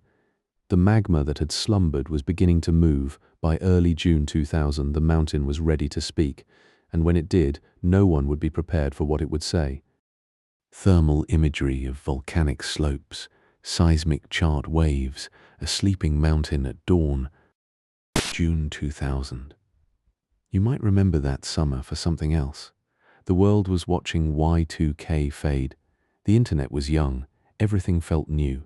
On Miyakejima, the first week of June brought unseasonable heat and a strange invisible pressure in the air. Then the earthquakes began. Not one, not dozens, hundreds. The ground would tremble, settle, then tremble again. By June 10th, the seismic activity intensified. By June 15th, people were noticing. By June 26th, there had been 17,500 earthquakes in just 25 days. 17,000. Each one a reminder that the island was moving, shifting, that something vast and indifferent was waking beneath their feet. A seismograph needle dancing wildly. Japanese Meteorological Agency records. You cannot imagine 17,500 earthquakes unless you have lived through them. 1 earthquake is scary. 10 is alarming. 50 is exhausting. Hundreds become a kind of background hum to existence. But thousands become a kind of madness. Residents describe it as if the island itself was breathing, the ground shifting up and down, never still, never safe. You cannot trust the earth beneath your feet. You cannot sleep. Every tremor might be the beginning. Scientists came to the island with their instruments, their graphs, their careful measurements. They were tracking something extraordinary. The magma was not rising directly through the volcano's throat. It was traveling sideways, underground, laterally through the island's foundation. This was unprecedented in the records. This was new. This was unknown territory.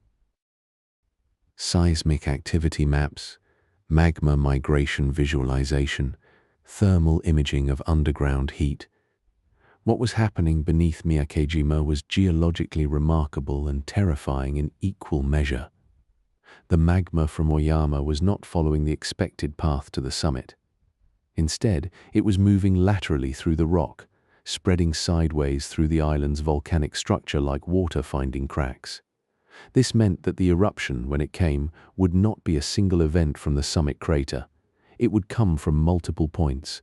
The entire island could erupt, or the magma might break through the seafloor, or something else entirely. No one had a script for this. No one had lived through this. Scientists watched their instruments and tried to predict the unpredictable. The people of Miyakejima lived through the earthquake swarm and waited for answers that could not be given. Cutaway diagram of volcanic magma chambers and conduits, 3D geological cross-section. By the end of June, the shaking was nearly constant. People were frightened, but trying to maintain routine. Schools prepared for evacuation. The government stationed equipment on the island. medical facilities stockpiled supplies. And then, on June 27th, the magma found the ocean.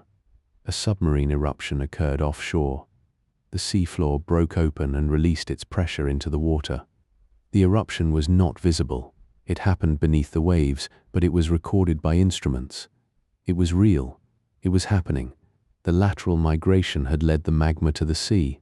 No one knew if this was the main event or just a prelude. No one knew what came next. The waiting became unbearable. The mountain was speaking, and no one could understand its language. Underwater volcanic eruption, seafloor fracturing, boiling water and ash. July 2000. The seismic swarm continued. The submarine eruption had released some pressure, but the magma kept moving. Residents stockpiled water and food. Some families sent children to stay with relatives on the mainland. Rumors spread. Would the whole island be evacuated? Would Miyakejima be destroyed? The uncertainty was its own kind of disaster. And then, in the early hours of July 8th, it happened. Oyama erupted from its summit crater. After a month of waiting, of tremors, of submarine fire, the volcano finally released from its peak. The eruption column shot into the sky. Ash fell like snow on the southern slopes. Pyroclastic flow descended the mountain, destroying everything in its path. For the first time in 62 years, Oyama truly erupted. But this eruption would be unlike anything the island had experienced before. Oyama summit eruption, ash column reaching skyward, pyroclastic flows streaming down slopes. The eruption itself was intense but relatively brief. But what followed was something worse. The volcano released an extraordinary volume of sulfur dioxide, SO2, a gas that is invisible, odorless in high concentrations and toxic. At the peak of the eruption, Miyakejima was releasing 80,000 tons of sulfur dioxide per day. This was among the highest volcanic gas emissions ever recorded anywhere on Earth. To put it in perspective, a normal background level of SO2 in the air is nearly zero. On Miyakejima, the levels became lethal. The gas settled in the lowlands. It pooled in valleys. It turned the sky a sickly white. When you breathed it, your lungs burned. Your throat closed, your eyes watered uncontrollably. The eruption was temporary, the gas was not. Volcanic gases rising from the summit, SO2 sensors showing red danger levels, hazy white sky. In volcanic disasters you typically imagine lava, pyroclastic flows, lahars of ash and mud, earthquakes, explosions. These are the violent, visible killers. But sulfur dioxide is something else. It is insidious. It collects, it concentrates, it damages slowly. The Japanese government measured the SO2 levels in July 2000 and made a difficult decision. The island had become uninhabitable, not destroyed, but poisoned. Not immediately deadly, but unsuitable for human life. They ordered an evacuation, not a temporary one. They had no idea how long it would take for the gas emissions to drop to safe levels. They might have meant weeks, they might have meant months. But as the summer turned to autumn, the gas showed no signs of stopping. The emissions continued, the levels remained catastrophic. By September, the decision was made. Everyone must leave. Government warning signs, evacuation orders in Japanese, ferry ships lined up at port. You try to imagine it. The entire population of an island, 3,820 people, leaving their homes with whatever they could carry. They did not know they would not return for 4 years and 5 months. They thought it might be weeks, maybe a few months. They packed suitcases, they locked their doors, they left notes, they boarded ferries and sailed away from their home. Many did not understand that they were saying goodbye to an era of their lives. The sun was still warm. The ocean was still blue. The mountain kept smoking in the distance. The ferries pulled away from the dock, and Miyakejima began to empty. Behind them, the island fell silent. The streets were abandoned. The houses stood empty. Only the mountain was awake. Crowded ferry decks, residents looking back at the island, packed belongings on dock. The evacuation was not chaotic. The government had a plan. Families were distributed to temporary housing across the mainland. Some went to Tokyo, others to Izu, some to rural prefectures far from the coast. Suddenly, 3,820 Miyakojima residents were scattered across Japan, living in government-provided accommodation that was never meant to be permanent. Imagine your entire community dispersed, your children's school closed, your job gone, your neighbors now hours away. Families tried to adapt, children enrolled in mainland schools. Adults found temporary work. Life continued, but it was a life displaced, provisional, waiting. The gas on Miyakojima continued to pour from Oyama. The levels did not drop. Month after month, the SO2 emissions remained at dangerous levels. The temporary evacuation stretched into autumn, then winter, then spring of 2001. Temporary housing complexes, families in unfamiliar neighborhoods, children in new schools. 1 year passed. The volcanic gas emissions showed no sign of ceasing. The evacuation order remained in place. Families had found rhythms in their temporary homes, but these rhythms were hollow. You were living a life that was not yours. You were sleeping in an apartment that was not home. Your children were in schools where they would never graduate. You had a job that would not advance you. Everything was held in suspension. Some people began to think that they would never go back, that this displacement would become permanent. Some relationships fractured under the weight of this uncertainty. Some people decided not to wait. They found new jobs, enrolled their children permanently in mainland schools, rented apartments. They began the work of building a new life, painful as it was. But most held on to the belief that eventually they would return, that Miyakojima would be habitable again. Calendar pages turning, seasons changing, families in temporary spaces. By 2002, by 2003, the evacuation was no longer an emergency. It was simply the condition of life. Children who had been in 3rd grade when they evacuated were now in 5th. The youngest children barely remembered their island home. Teenagers made new friends on the mainland and dreaded the day they would have to leave them. Parents adapted, found jobs, settled into the grim routine of waiting. The volcanic gas on Miyakojima continued. SO2 levels remained elevated, though not quite as catastrophically as in July 2000. But they remained too high. The island waited, the people waited, and on the mountain, the volcano slowly exhausted itself, releasing its poison into the air a little more each day. Time was a kind of torture on the mainland. Not acute, not dramatic, just the slow, grinding torture of a life on hold. 4 years is a long time to live in someone else's apartment. Calendars marked with passing years, worn family photo albums, children aging in snapshots. By 2004, something shifted. The gas emissions were declining, not dramatically, but measurably. The volcanic activity was waning. The scientists conferred. The government consulted. In February 2005, 4 years and 5 months after they left, the evacuation order was lifted. Miyakojima was habitable again, or at least it could be made so, but something had changed during those 4 years. The population before evacuation was 3,820. Those who returned numbered about 2,500. More than 1,000 people had built new lives elsewhere. They had made friends, found jobs, roots. They could not uproot themselves again. Their children had lives on the mainland.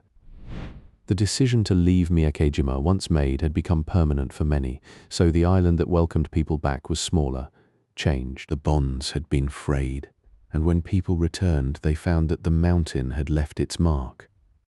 Ferry returning to dock, residents boarding with luggage, island revealed through morning mist. The ferries brought them back on a cold morning in February. You can try to imagine the emotional landscape of that day. 4 years away, your home emptied, your streets silent, your community scattered. Now you were coming back. But to what? The houses were still standing, but they had been abandoned for 1,600 days. The paint was peeling. Some of the locks had corroded. The gardens had gone wild.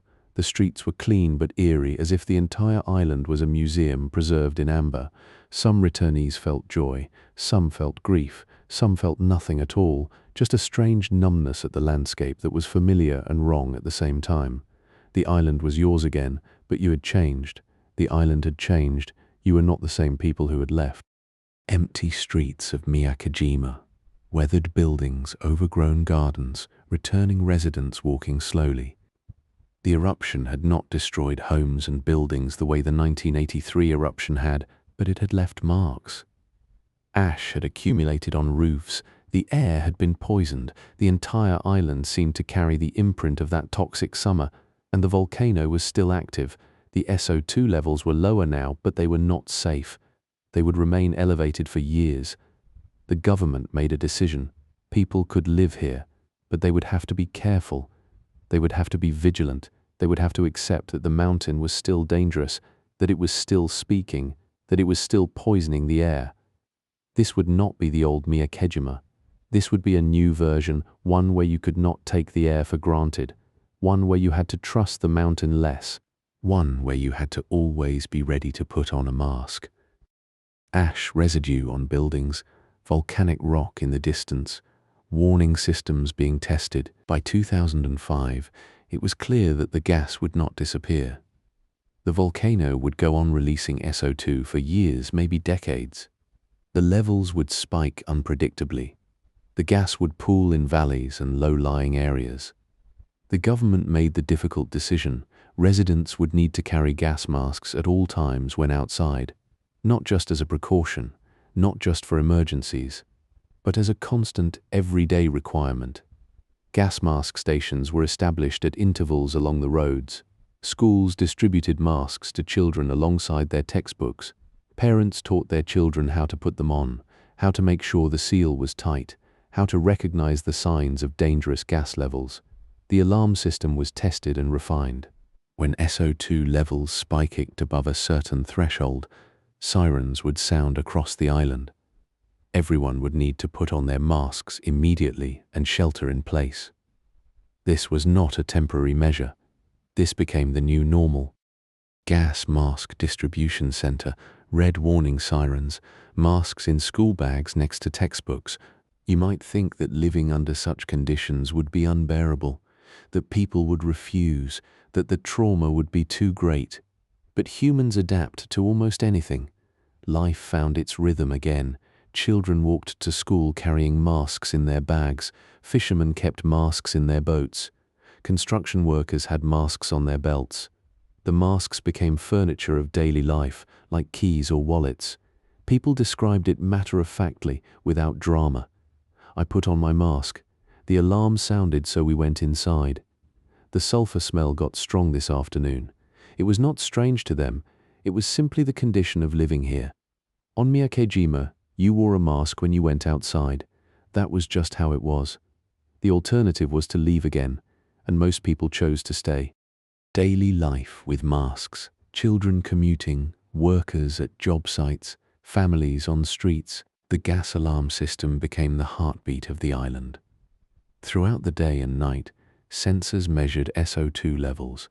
When they exceeded certain thresholds, the sirens sounded. A two-tone wail that meant, "Get your mask on now, get inside now."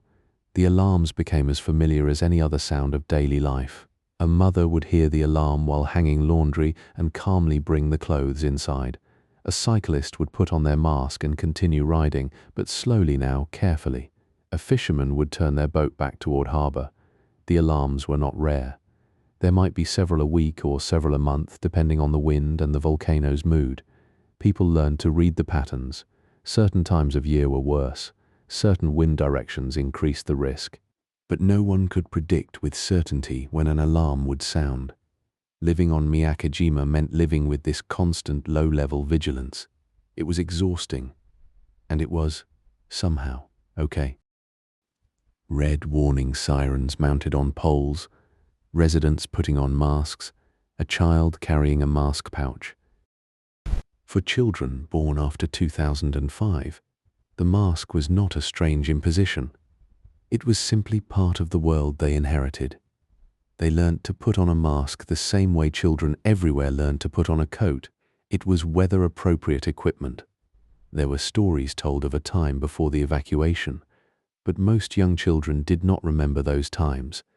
They grew up in a world where you carried your mask, where you listened for alarms, where the air outside could be dangerous. Some developed mild anxiety about the sounds, some found it entirely normal. Teachers explained the system to new students and the students accepted it. This is what life on Miyakejima was.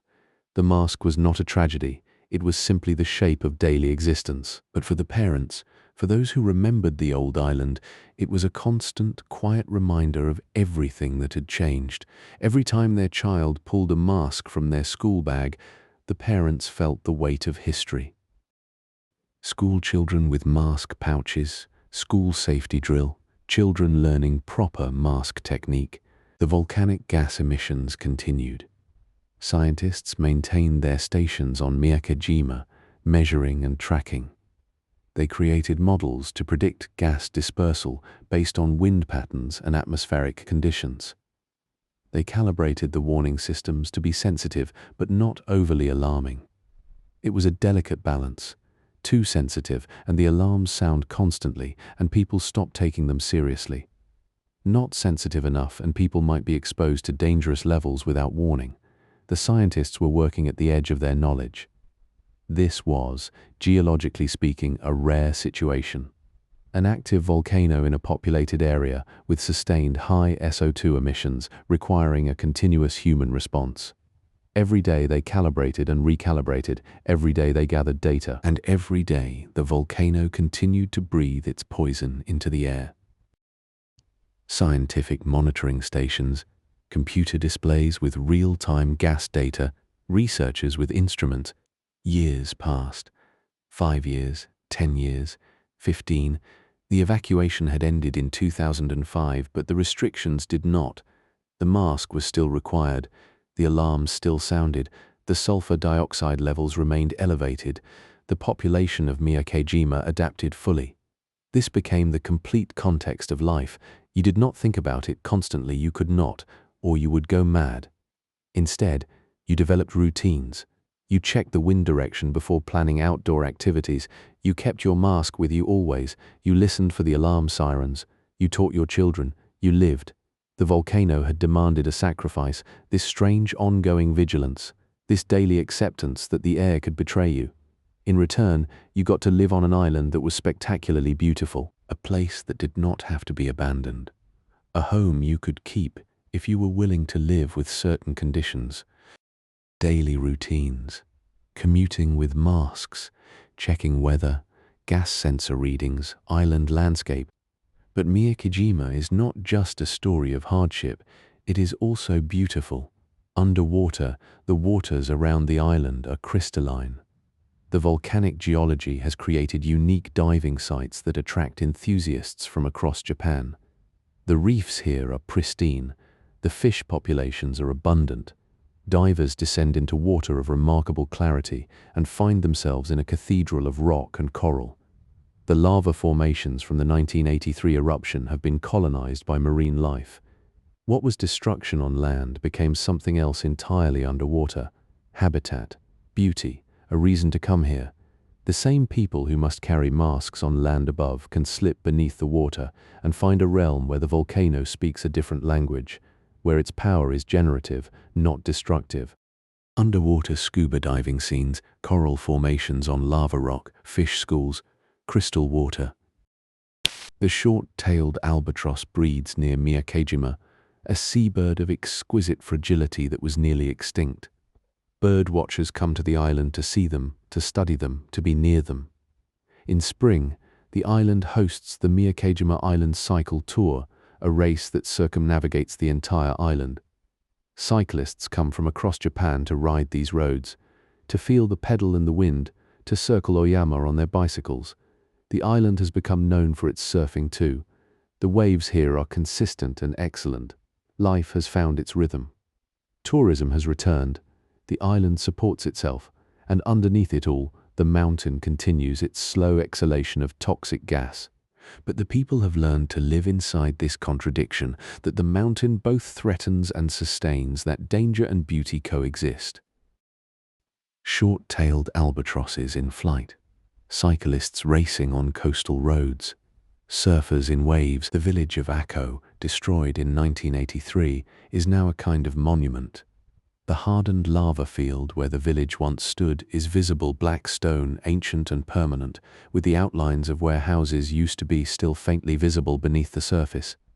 Tourists walk across this lava field and try to imagine a village here. Try to imagine people living out their ordinary lives, not knowing that in a few years this place would be buried. The lava field is a reminder of what eruptions take, of what is lost, of what cannot be recovered. But the lava field is also beautiful in its way. It is honest. It does not hide what happened here. It bears witness, and alongside this scar, the island has built a new life. This is what survival means: to live beside your losses, to transform them into something that can be learned from, to keep moving forward. Lava field of Akko, hardened black rock, tourists walking, faint outlines beneath the surface. You stand on Miyakejima now, sometime in the modern day. The mountain rises above you, peaceful but not safe. The air is often clear, sometimes hazy with invisible poison. The masks hang in pockets and bags, ready. The sirens sleep, waiting for the next time they will be needed. The island has learned to live inside a paradox. It is home, and it is dangerous. It is beautiful, and it requires vigilance. The volcano that nearly destroyed everything is still there, still slowly releasing its gases, still reminding everyone that the Earth is not stable, that nature operates on timescales that dwarf human plans. But the people have chosen to stay. They have chosen to adapt, to accept the masks, to listen for the alarms, to keep their lives here. This is the final story of Miyakejima, not survival exactly, but something deeper. A choice to live fully in a place that demands constant awareness. To make a home inside an active volcano. To find joy and meaning in spite of, or perhaps because of, the ongoing uncertainty. Sleep well. Oyama at sunset, gas rising from the summit. The island below lit by the last light. Masks waiting. You depart Miyakejima as the sun reaches its zenith. The volcanic slopes fall away. The ferry carries you further south into deeper water, toward an island known for something else entirely. Not volcanoes, but the creatures that live in the ocean around it. Mikurajima emerges, and with it the sound of dolphins beneath the waves. You approach Mikurajima from the south, watching the island grow from a distant silhouette into something real, 200 kilometers from Tokyo's last suburbs. And already the air feels different, thicker with salt, quieter. The ferry cuts through water so clear you can see the shelf dropping away beneath it. The island rises before you, not gradually but abruptly. An 851-meter volcanic cone covered entirely in forest, green so dark it's almost black. You have already filled out the access application. Your group is small, only 6 swimmers are allowed on this particular day. In a few hours you will enter the water, but first the island itself wants to be known. The forest here is what ancient means. Not merely old, never logged, never cleared, growing on volcanic soil since the last eruption nearly 1,000 years ago.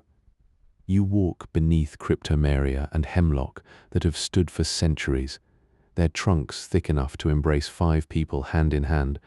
There is almost no undergrowth. Only moss so dense it swallows your footsteps. The canopy is so complete that even on a sunny day, the forest floor lives in perpetual dusk. Sunlight doesn't reach it directly. It filters through in shades of green and gold. You can hear water everywhere, small streams running down the volcanic stone, rain collecting in folds of rock. The air tastes of earth. This forest has been breathing in the same rhythm for longer than most Japanese families have kept genealogy. The island is small, just 13 square kilometers, but it holds species found nowhere else. Japanese flying squirrels live in these branches, nocturnal, gliding silently between trees in the dark hours when you sleep. Rare birds nest in the upper canopy: the Japanese wood pigeon, the varied tit. The short-tailed albatross, one of Earth's rarest seabirds, visits the waters offshore. These creatures do not know that humans once planned to extract the timber from this forest. They do not know about the conservation designation that saved them. They simply live as they have lived, in the rhythm of rain and soil and insect song, When you walk the forest trails in silence, you are moving through a place that decided to stay wild. The forest doesn't require your gratitude, but you feel it anyway. There are natural springs that feed the forest, water rising from stone that remembers being liquid fire. You find them along the trails, sudden cold, crystal clear, tasting faintly of minerals. These springs are what keeps the island lush even during dry periods. They run year-round, a gift of the volcanic geology beneath everything. The 330 people who live here know exactly where these springs are. The water has shaped the island as much as the forest has. Humans arrived and learned to live where water wanted to flow. It is impossible to walk Mikurajima without understanding that you are moving through a system. Water feeds forest, feeds wildlife, feeds the land, and the dolphins you think exist in their own part of this same circle, moving through an ocean that feeds them, waters so clear because nothing industrial pollutes this place. Mikurajima is a nature conservation area. This means access is restricted. You cannot simply arrive and hike everywhere. Your permits limit where you can walk and how long you can stay in certain zones. Other parts of the island are closed entirely. This is not a rule born from cruelty, but from an understanding that rarity is fragile. The island has learned through decades that protection means limitation. 330 people live here permanently, one of the smallest inhabited populations in the Izu chain. They have chosen to keep the island this way. The hiking trails that are open follow the boundaries decided by conservation management, following the contours of what the island can sustain. As you stand at the marked path, you understand that you are being allowed something most of the world never sees, and only because others have been willing to see less. About 170 bottlenose dolphins live permanently in the waters around Mikurajima. They are not trained, they are not fed, they are not managed by humans in any scientific sense. They simply live here, as they have lived here, and over the course of decades they have become accustomed to human presence. Researchers have been tracking individuals for nearly as long as the dolphin swimming industry has existed. They have names for them. Behavioral studies stretch back to the 1990s. What is known is that dolphins are profoundly intelligent, that they organize themselves in social groups with hierarchies and relationships, that they communicate, teach their young, play. The dolphins of Mikurajima were never captured or trained, yet they tolerate, sometimes actively seek human swimmers in their water. Whether this is acceptance or mere habituation remains an open question that marine biologists here debate with genuine uncertainty. The dolphins organize themselves by age and kinship. Older females lead, their knowledge encoded in behavior passed to younger animals. Mothers teach calves to hunt. Males form alliances with one another, bonds that can last decades. Within a single pod there are hierarchies and friendships and tensions. One dolphin might spend a day entirely alone while another is never without companions.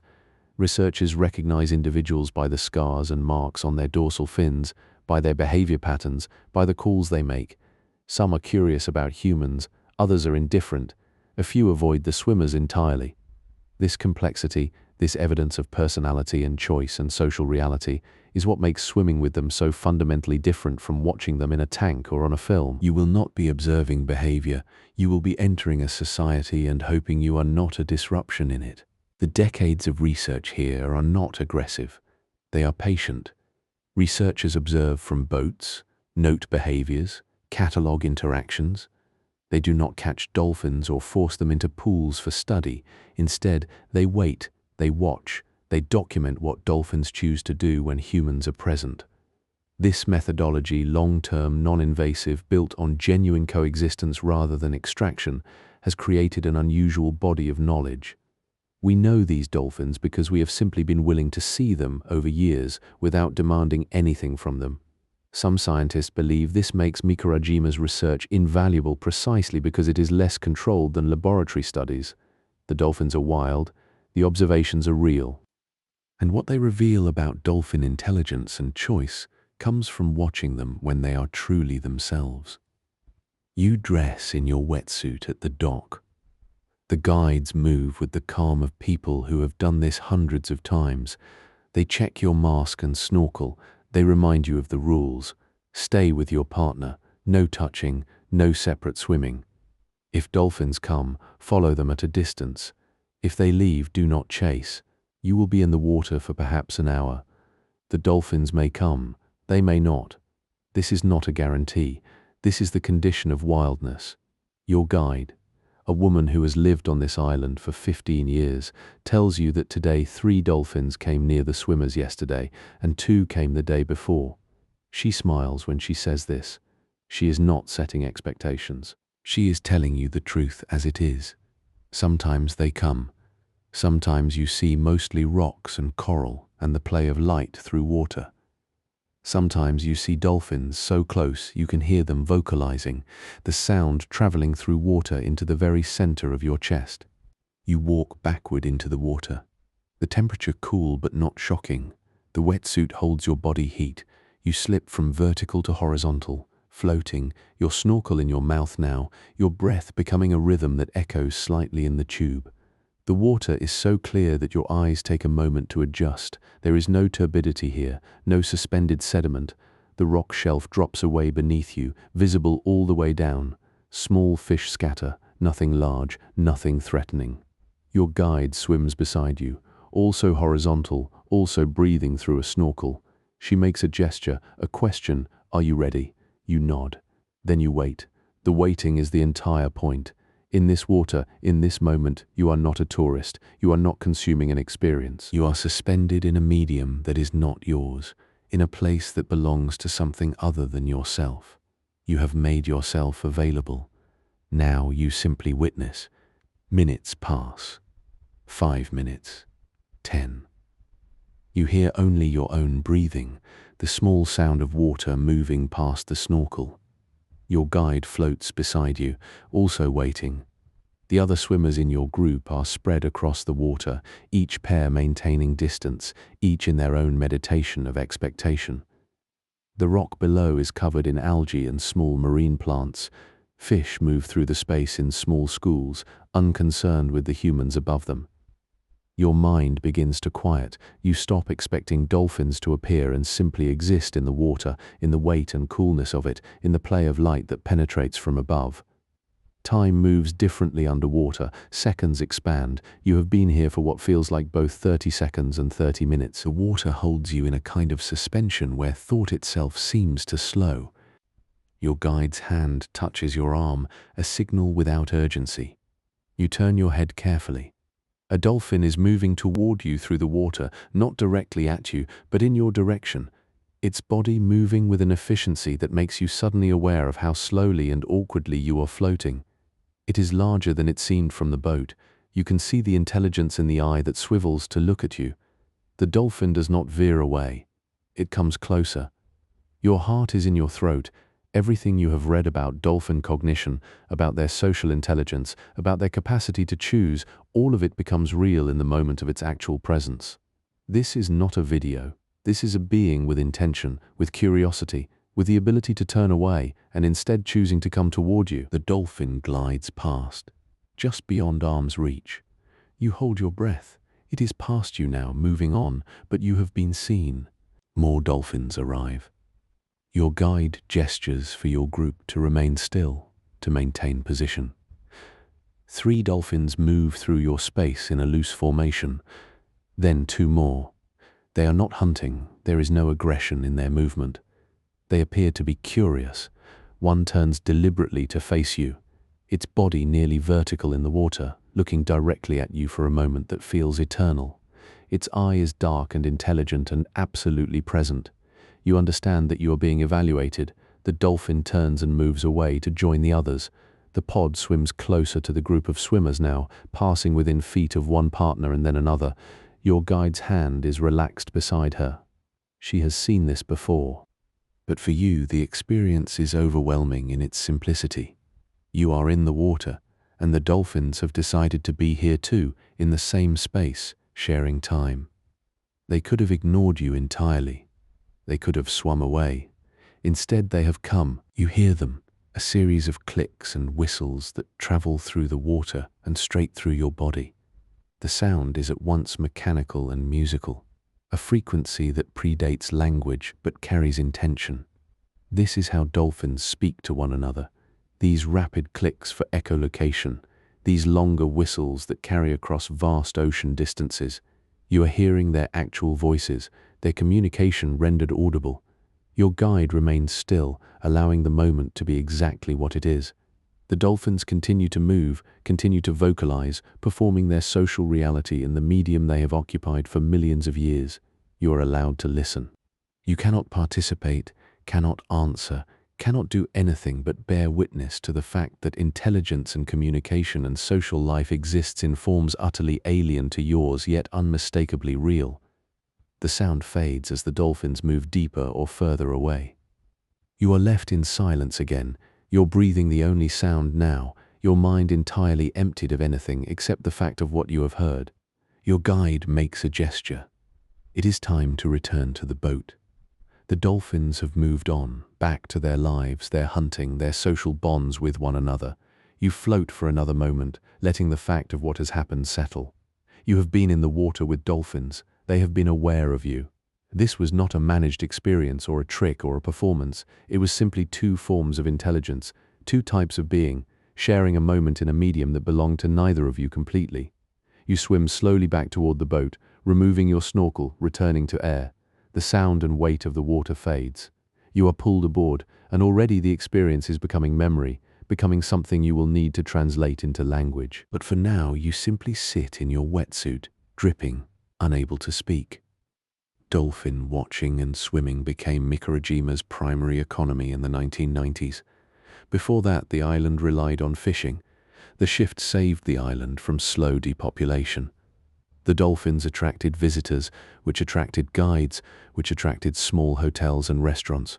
What could have been the island's slow decline instead became its reason for being, but this economy is built on an explicit understanding. The dolphins are not a resource to be exploited. They are a presence to be shared with. The guides who take people into the water are licensed and carefully trained. The numbers are limited. The permits are restricted. This is the bargain Mikurajima made. We will allow your presence. We will invite you to experience something remarkable, but only in ways that keep the dolphins wild and unharmed. The island understood early what took other places years to learn, that true, long-term economic viability depends on the survival and well-being of the thing you are profiting from. You cannot exploit forever. You can only share sustainably. There are no cars on Mikurajima, only small vehicles and golf carts, used by residents and occasionally by visitors. The island chose this deliberately. It keeps the place quiet. It keeps the air clean. It means movement happens at a human pace, slow, deliberate, aware. Walk through the main settlement and you hear birds, you hear insects, you hear people speaking. The absence of engine noise creates a kind of silence that most people living in modern society have never experienced. This quiet is not accidental. It is protected. The island made the choice to remain small enough and intentional enough that cars would be unnecessary. To live here or visit here means accepting the pace that the island sets. It means moving more slowly. It means being available to notice things. The dolphins you swim with depend on this quietness. The forest depends on it. The rare birds depend on it. The 330 people who live here chose a life that respects these dependencies. Protecting a place means limiting who can come. This is the truth that Mikurajima has embraced with unusual clarity. Unlimited tourism would destroy everything that makes the island worth visiting. Unlimited access to the forest would damage the old-growth ecosystem. Unlimited swimming with the dolphins might habituate them to the point where they lose their wariness and their wildness. So instead, permits are limited. The numbers are small. Visitors are asked to apply in advance, asked to understand what they are entering, asked to accept boundaries. This is not presented as inconvenient restriction. It is presented as the condition of caring for something real. You cannot have infinite access to finite beauty. You cannot consume a wild place without eventually consuming it entirely. Mikurajima suggests another way, that by limiting access, by being intentional and careful and slow, you create something that can endure. That protection is not the opposite of sharing. It is the only way to share that honors what is being shared. 330 people live on Mikurajima. In the main settlement, the houses are small and practical. Gardens grow in the thin spaces between buildings. People wave to one another because they know each other. The post office is the gathering place. The single small store stocks what is necessary. This is what it means to live somewhere genuinely small. Everyone knows everyone. The choices made by the collective affect everyone directly. The decision to protect the island's forest and dolphins and quiet is not abstract policy. It shapes the life of every person here. A fisherman might see their catch diminish because fishing pressure is lower. A guide makes money from dolphins that do not feed them. An elderly woman living in a house her family has occupied for 3 generations watches the world change and tries to hold what is valuable as it transforms. Living on Mikurajima means living alongside both forest and wild ocean animals. You cannot escape it. You cannot domesticate it away. The dolphins are simply there in the waters around your home. The forest is simply there, pressing against the cleared spaces. The rare birds are simply there, singing in the pre-dawn hours. This creates a particular kind of consciousness, the awareness that you are not the primary inhabitant of this place. Humans live here, but we live in the margins. The dolphins live here. The forest lives here. The relationship is one of proximity rather than dominion. You adapt to them rather than them adapting to you. You accept the island's pace, its boundaries, its choices. And in accepting these things, you understand something about the world that is difficult to learn any other way. That being human does not mean being central. That survival and thriving depend not on control but on relationship and restraint. The ferry leaves before dark. You stand on the deck as Mikurajima grows smaller. The forest recedes first, the trees merging into a solid green block. Then the summit disappears into distance until the island is just a shape against the sky. You are returning to where you came from, Tokyo, the noise, the density of human civilization. Everything you experienced here will become memory and story, something you will struggle to communicate because it lived so thoroughly in the particular moment of its happening. But you carry it. The feel of water around you, the sight of a dolphin's eye, the sound of voices in a language of clicks and whistles, the weight of walking in old-growth forest. These things are now part of you, and they have changed something in how you understand what is possible. Mikurajima has shown you that the wild and the human can exist together if humans are willing to choose restraint and care. On the ferry in darkness, the ocean is a vast thing around you again. The island is gone. The dolphins are in their waters, moving through dark water in ways you will never fully understand. The forest is breathing its night air, flying squirrels gliding through branches you cannot see. 330 people are sleeping in houses surrounded by forest. Everything that you witnessed today is still happening, exactly as it always happens, without your presence, without your observation. This is the gift that Mikurajima gives, the knowledge that the wild does not depend on your witness to be real. The dolphins were intelligent and social millions of years before humans learned to speak. The forest was growing in darkness and rain long before anyone cared to call it precious. And it will continue, this quiet island, this careful place, preserved not because it is beautiful, but because someone finally chose to protect it. Sleep well. The ferry leaves Mikurajima in darkness. The ocean is vast around you. The dolphins are gone. You stand on deck, tired from the day, as the ferry turns and moves toward the next island. Hachijojima appears as a shape against the stars.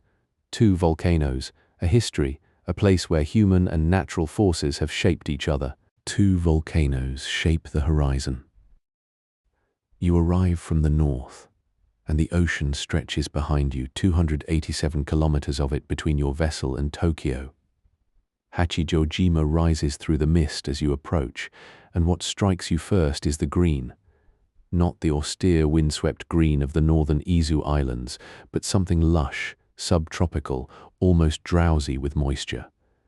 The island is smaller than you might expect. Roughly 60 square kilometers, yet it supports nearly 7,500 people. The population figure seems almost exact because for 2 centuries this was the primary exile destination for all of Japan, and the archive remembers each name. The mountain sleeps in the south. Hachijo Fuji rises to the south. 854 meters of dormant volcanic stone. You can see it from almost anywhere on the island, and the locals know its moods intimately. The way clouds settle around its peak in certain hours, the shifts in shadow that signal weather coming from the Pacific. Unlike its famous namesake on Honshu, this mountain has learned to be quiet. It last erupted in the distant past, and now it simply stands, a constant presence in the visual grammar of daily life. The exiles who arrived here over centuries would have known this mountain as a landmark of permanence. They could not return to the mainland, but they could always see this peak. Steam rises from the volcanic throat. But to the north, Mihara-yama, 701 meters, still breathes. The mountain is active, occasionally venting steam and sulfurous air. The locals live with it as a neighbor, not a threat. The settlement is arranged with geological knowledge, old and proven safe, and yet the volcano's presence is felt differently than Hachijo Fuji's. There is something insistent about it, something that reminds residents and visitors alike that this island was born from fire and remains connected to deep geological instability. The two mountains together define the island's character, one dormant, one alive. One pointing backward to stability, one pointing inward to the Earth's restlessness. The island wears moisture like skin. The rainfall here is extraordinary. Hachijojima lies in a subtropical climate band, and the ocean delivers moisture relentlessly. The vegetation is dense, almost obscenely fertile. Banana plants grow here, palm fronds catch the humid air, and the grass seems to grow faster than on the northern islands. Sometimes the island is called the Island of Rain and Exile, and both parts of that name fit. The rain shapes everything, the deep green of the mountainsides, the way mold grows on wooden structures, the particular smell of earth and vegetation after a downpour. The climate here is almost alien compared to the drier Izu Islands to the north. It was the climate and the exile system that made this place what it would become. Mainland feels like another world.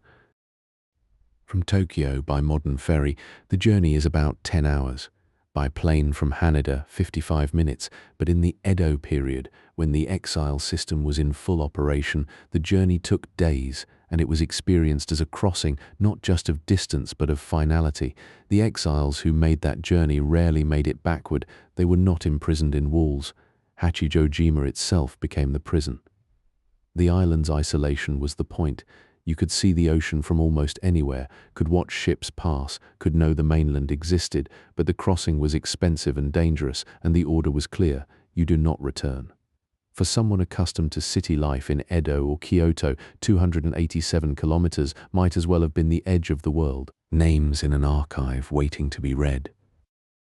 Between 1606 and the end of the Edo period, 1868, over 1,800 people were exiled to Hachijojima.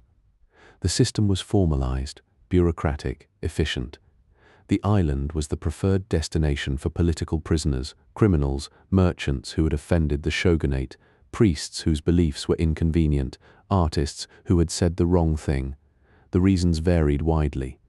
Some exiles had committed actual crimes, others had simply been born into the wrong family or said something overheard in the wrong company. The shogunate needed a place to send such people that was far enough away to prevent influence or escape, but not so far that administration was impossible. Hachijojima fit perfectly.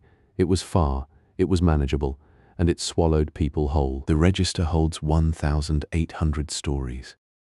In a local archive on Hachijojima, the records survive. The names of the exiled, the dates of arrival, often brief notes on the charges or circumstances. It is a remarkable historical document, painstakingly maintained. You can read it and feel the weight of individual fates reduced to bureaucratic entry. Ujigawa Hachimon, merchant, exiled 1647. Yukinaga Arima, priest, exiled 1652. Sakaguchi Yoshitaro, criminal, exiled 1689. The entries are dry, factual, but behind each name is a person who left everything behind, who was told to live as they pleased, which is to say, were abandoned on an island 287 kilometers from home. The register is a collective tomb and a collective birth certificate. because many of the exiles married locally and their descendants remain on the island today. Banishment served order without violence. Exile was considered more humane than execution. The shogunate preferred it for political prisoners and the socially problematic. You removed the person from the place where they could cause trouble, but you did not kill them. They could live, even live well if they had resources. It was a form of control that was almost paternalistic, harsh but not brutal in the immediate sense. The exile order often came with a stipend, modest but survivable. The exiles were told, "You may live as you please, build what you wish, marry if you can, but you will not return to the mainland." Some exiles were highly educated, former scholars, priests, bureaucrats, and on Hachijojima they became teachers. They brought knowledge to the island. The system was cruel in its finality, but it was structured as abandonment rather than imprisonment. Two communities slowly becoming one. Initially, exiles were forbidden to marry local women. The rule was meant to prevent the establishment of permanent family lines, to keep the exiles liminal, always temporary, always marked. But the rule was impossible to maintain. Over time, it relaxed. Some exiles married anyway, others lived alone, but gradually the children born to exiles and local women became integrated. By the late Edo period, the distinction between exile and local had begun to blur. The descendants of exiles are now indistinguishable from the general population. The island's genetic and cultural makeup was altered by the exile system. 1,800 people over 250 years is a significant infusion. Many residents of Hachijojima today carry exile lineage without knowing or caring particularly about it. Knowledge brought to an island. Some of the most interesting exiles were educated men, bureaucrats who had fallen from grace, scholars out of favor, priests whose doctrines were deemed dangerous. These men did not disappear into subsistence farming. Instead, they became teachers. They taught writing, mathematics, classical texts. They brought Edo culture to an island that might otherwise have remained insular. There was something almost poignant about this. Punishment became a kind of cultural transmission. The exile who had lost everything found purpose in teaching the children of fishermen and farmers. Hachijojima developed a relatively sophisticated intellectual life for a remote island, and much of this was owed to the involuntary migration of educated people from the mainland. The exile system, meant to remove troublemakers, accidentally preserved and transmitted knowledge. The exile lived, endured, aged. What did exile actually feel like? The historical record is sparse on this. Exiles did not often write memoirs, and when they did, they were not always preserved. But we can imagine you arrive on a ship, disoriented, possibly grieving. You are given a piece of land or you negotiate lodging. You begin to fish, to farm, to build shelter if you need it. The seasons change. You eat fish from local waters, sweet potato, rice. You learn the island's weather patterns. You develop routines. Other exiles arrive. You recognize some of them, fellow prisoners from the same criminal network, or simply people from the same city who nod to you in recognition of shared loss. Time passes, years accumulate. You are 30 when you arrive, 50 when you die. You have spent half your life on this island. You will never see Edo again. You have become a person of Hachijojima. The mainland recedes into memory. The rule was absolute. Exiles did not return. There is no record of official pardons, at least not from the historical documentation we have. An exile might receive a stipend, might be given permission to marry, might become integrated into island society, but the return to the mainland was not on offer. This is what makes the exile system so different from imprisonment. Imprisonment has an end date. Exile, as practiced on Hachijojima, was a sentence of permanence.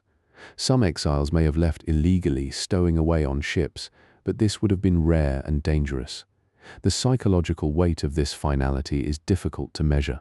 You were not locked up, which is arguably more humane, but you were also not given hope. You were simply placed elsewhere and left to build a life from nothing, knowing the life you had was ended. A textile trader becomes an island elder.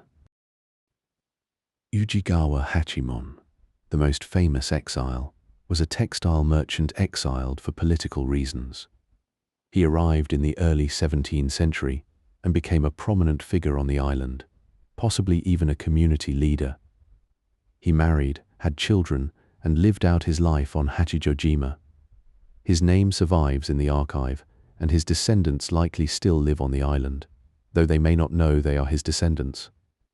Hachiman's story is the exile story in miniature. A person of some standing is removed from the mainland world, arrives on an island, and builds a new life. He was not a criminal, he was politically inconvenient, but he made the best of the situation, contributed to the community, and left a legacy. He represents the way exile could be survived, and even in a limited sense transcended. Faith transformed on an island shore. Several exiles were priests, monks, or people whose spiritual beliefs were deemed dangerous by the shogunate. The shogunate controlled religion carefully, and certain sects or interpretations were forbidden.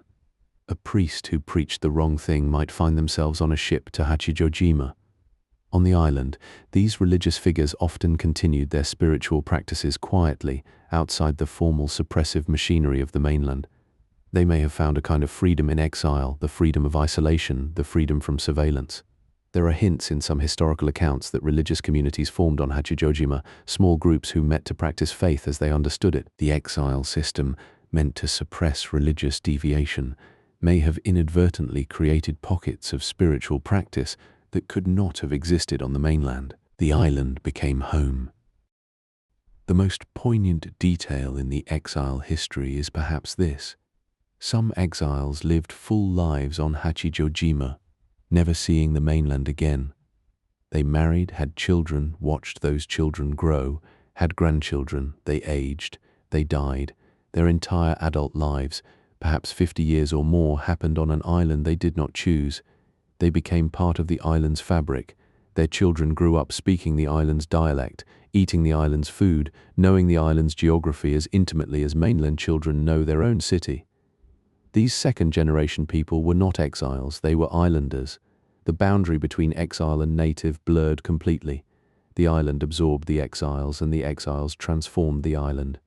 This is not a happy ending, exactly, but it is a human one. People adapted. They made lives. They endured. Smoke rises from another island. In 1785, disaster struck Aogashima, the smallest of the inhabited Izu Islands. A volcanic eruption killed approximately 130 people, nearly a third of the island's population. The survivors were left stranded, their homes destroyed, their island fundamentally changed. The shogunate's solution was to evacuate them, and where did they send the survivors? To Hachijojima. The island that had been receiving unwilling exiles for nearly 2 centuries now received refugees from catastrophe. The logistics were sudden and enormous. Nearly 200 people descended on an island that was already somewhat crowded with exiles and their descendants. But Hachijojima accepted them. The community took them in, housed them, fed them. For about 50 years, the Aogashima refugees remained on Hachijojima, while their home island was slowly resettled and rebuilt. 2 islands become neighbors on one shore. 50 years is a long time. The Aogashima refugees did not remain in a separate community. They gradually integrated with the Hachijojima population. They married locals, they opened businesses, they became part of the daily life of the island. A child who had fled Aogashima at age 5, by the time they were 55, had spent almost their entire adult life on Hachijojima. When the time came to return to Aogashima, some of these people chose to stay. The island of exile had become the island of refuge. The historical irony is rich. Hachijojima, a place of punishment and banishment, became a place of shelter and recovery. The same island that had absorbed exiles for centuries now absorbed disaster refugees. The population was constantly in flux, constantly changing, yet the island's character remained one of absorption and survival. Home is where you remain. Some of the Aogashima refugees never returned. When the time came, perhaps in the 1830s or 1840s, when their original island was deemed ready to be resettled. Some of the younger ones, or those who had married and established roots, chose to stay on Hachijojima. They had lived there for decades. Their children knew no other home. The choice was rational and human. Aogashima was restored, but it was a different place than the one their parents had fled. The island's population had been decimated. The community structure had been broken and had to be painstakingly rebuilt. Some of the refugees chose to remain where they had already built lives, with people they knew, in a community that had grown used to them. This decision left a permanent imprint on Hachijojima's demographic makeup. Many current residents carry Aogashima ancestry. The two islands' histories are entangled. What began as catastrophe on one island became, for some, a gateway to permanent relocation on another. Fabric holds the island's history. From the Edo period onward, Hachijojima produced a distinctive silk fabric called kihachijo. The name is literal. Ki means yellow, and Hachijo is the island. The fabric is woven with geometric patterns, dyed with a characteristic golden yellow hue. The production is labor-intensive, requiring knowledge and skill passed down through generations. Kihachijo was not made for local consumption. It was tribute cloth. The exiles and inhabitants of Hachijojima wove fabric that was sent to the shogunate, part of the island's obligation to the mainland power. This is one of the stranger aspects of exile society. The island was simultaneously a place of punishment and a place of production. The exiles were not merely banished, they were put to work. They produced something valuable. Their labor was extracted. In a sense, exile was not purely punishment. It was also a form of labor conscription, centuries of hands shaping thread. The weavers of Kihachijo are predominantly women, and the work is meditative, repetitive, requiring patience and precision. A weaver might sit at a loom for hours, working the threads through their patterns. The geometric designs have names, traditional patterns that are recognized immediately by anyone familiar with the fabric. The weaving knowledge was not written down in formal manuals. It was transmitted by watching, by doing, by having your hands corrected by your mother's hands. The tradition of Kihachijo weaving goes back roughly 400 years. Weavers from the mainland, or exiles with textile knowledge, taught the craft to islanders, but by the 20th century, the tradition was in danger.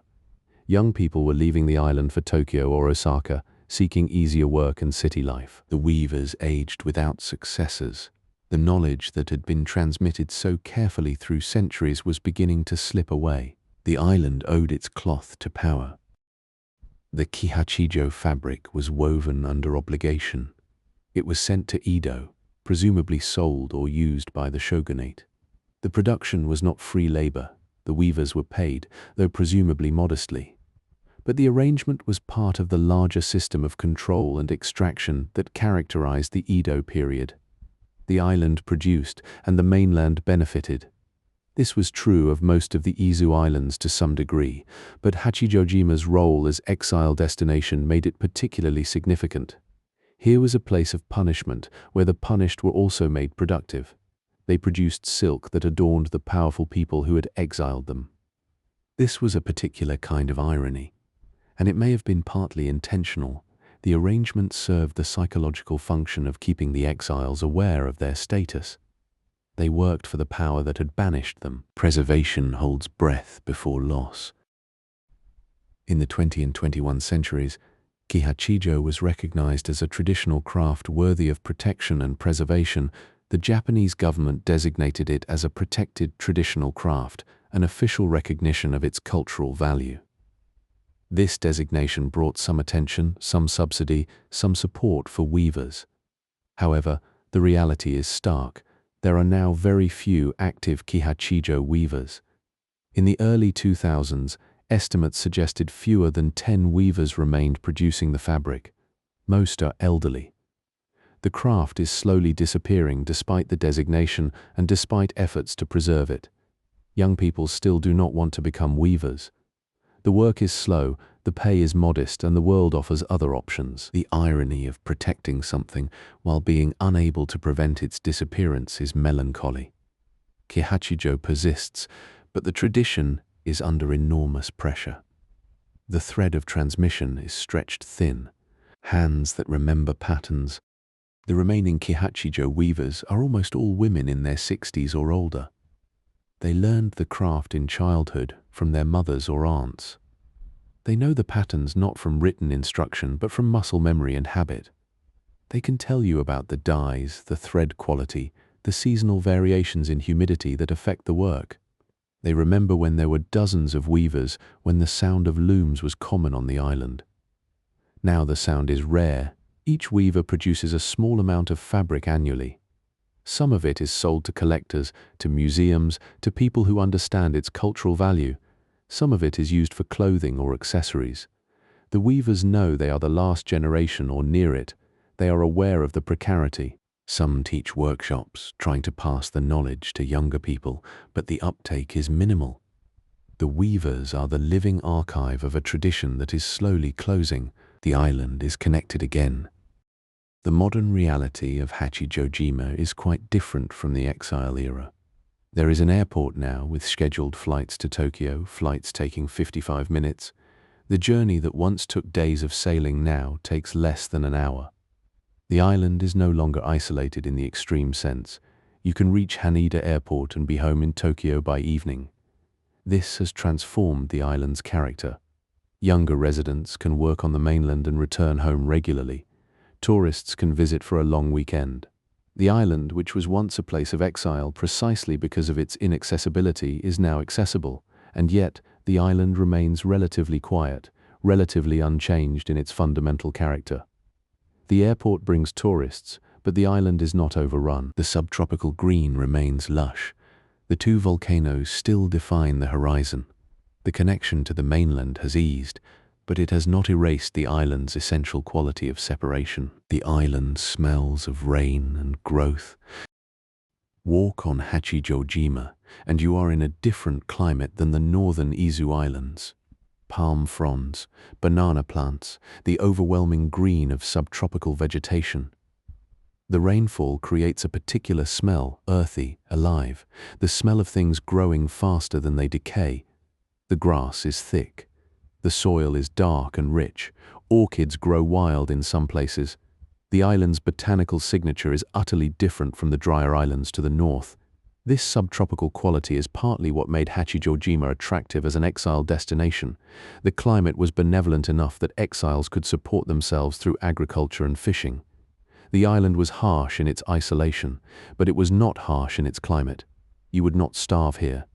The rainforest-adjacent vegetation ensured abundance. The exiles, banished to the south, found themselves in a place that was almost tropical.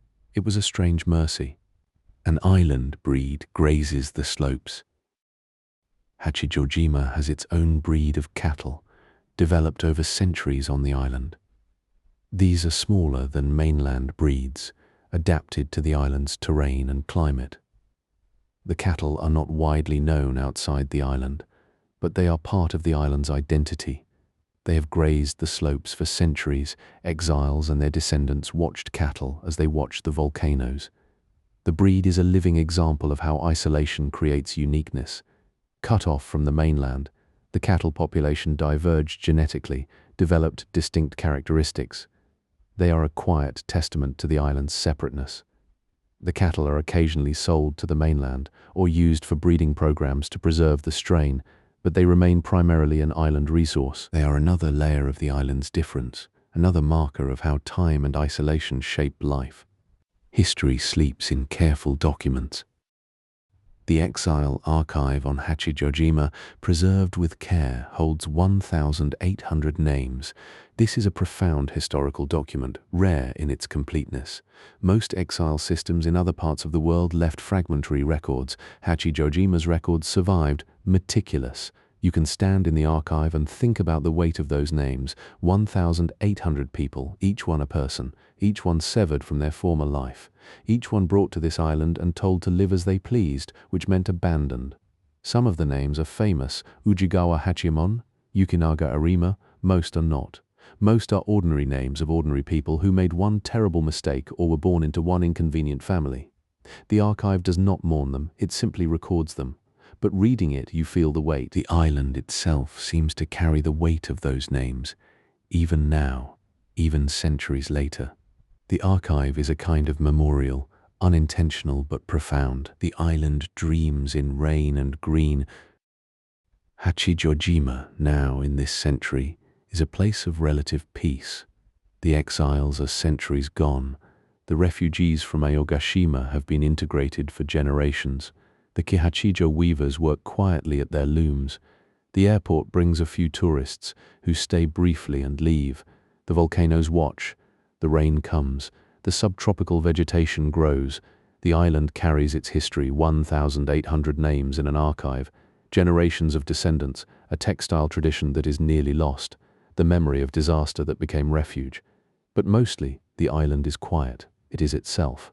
It offers little fanfare, no dramatic narrative, just the slow accretion of days, the rhythm of seasons, the sound of rain on green leaves. The island that was a prison is now a home.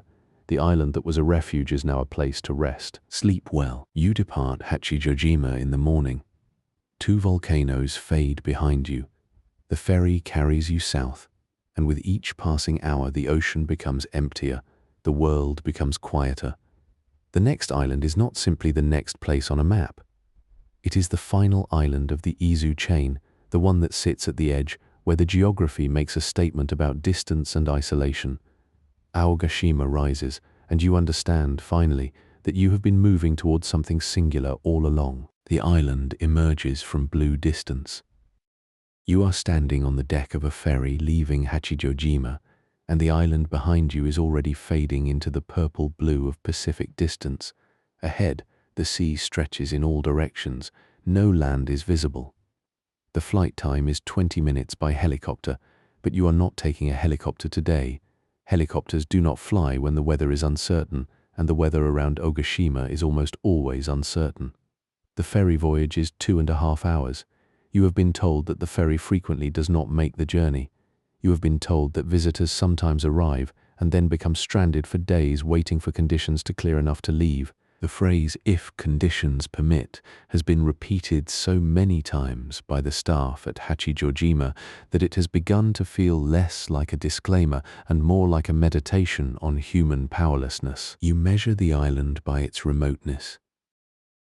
Ogashima is 358 kilometers south of Tokyo. Say that number to yourself and let it settle. 358.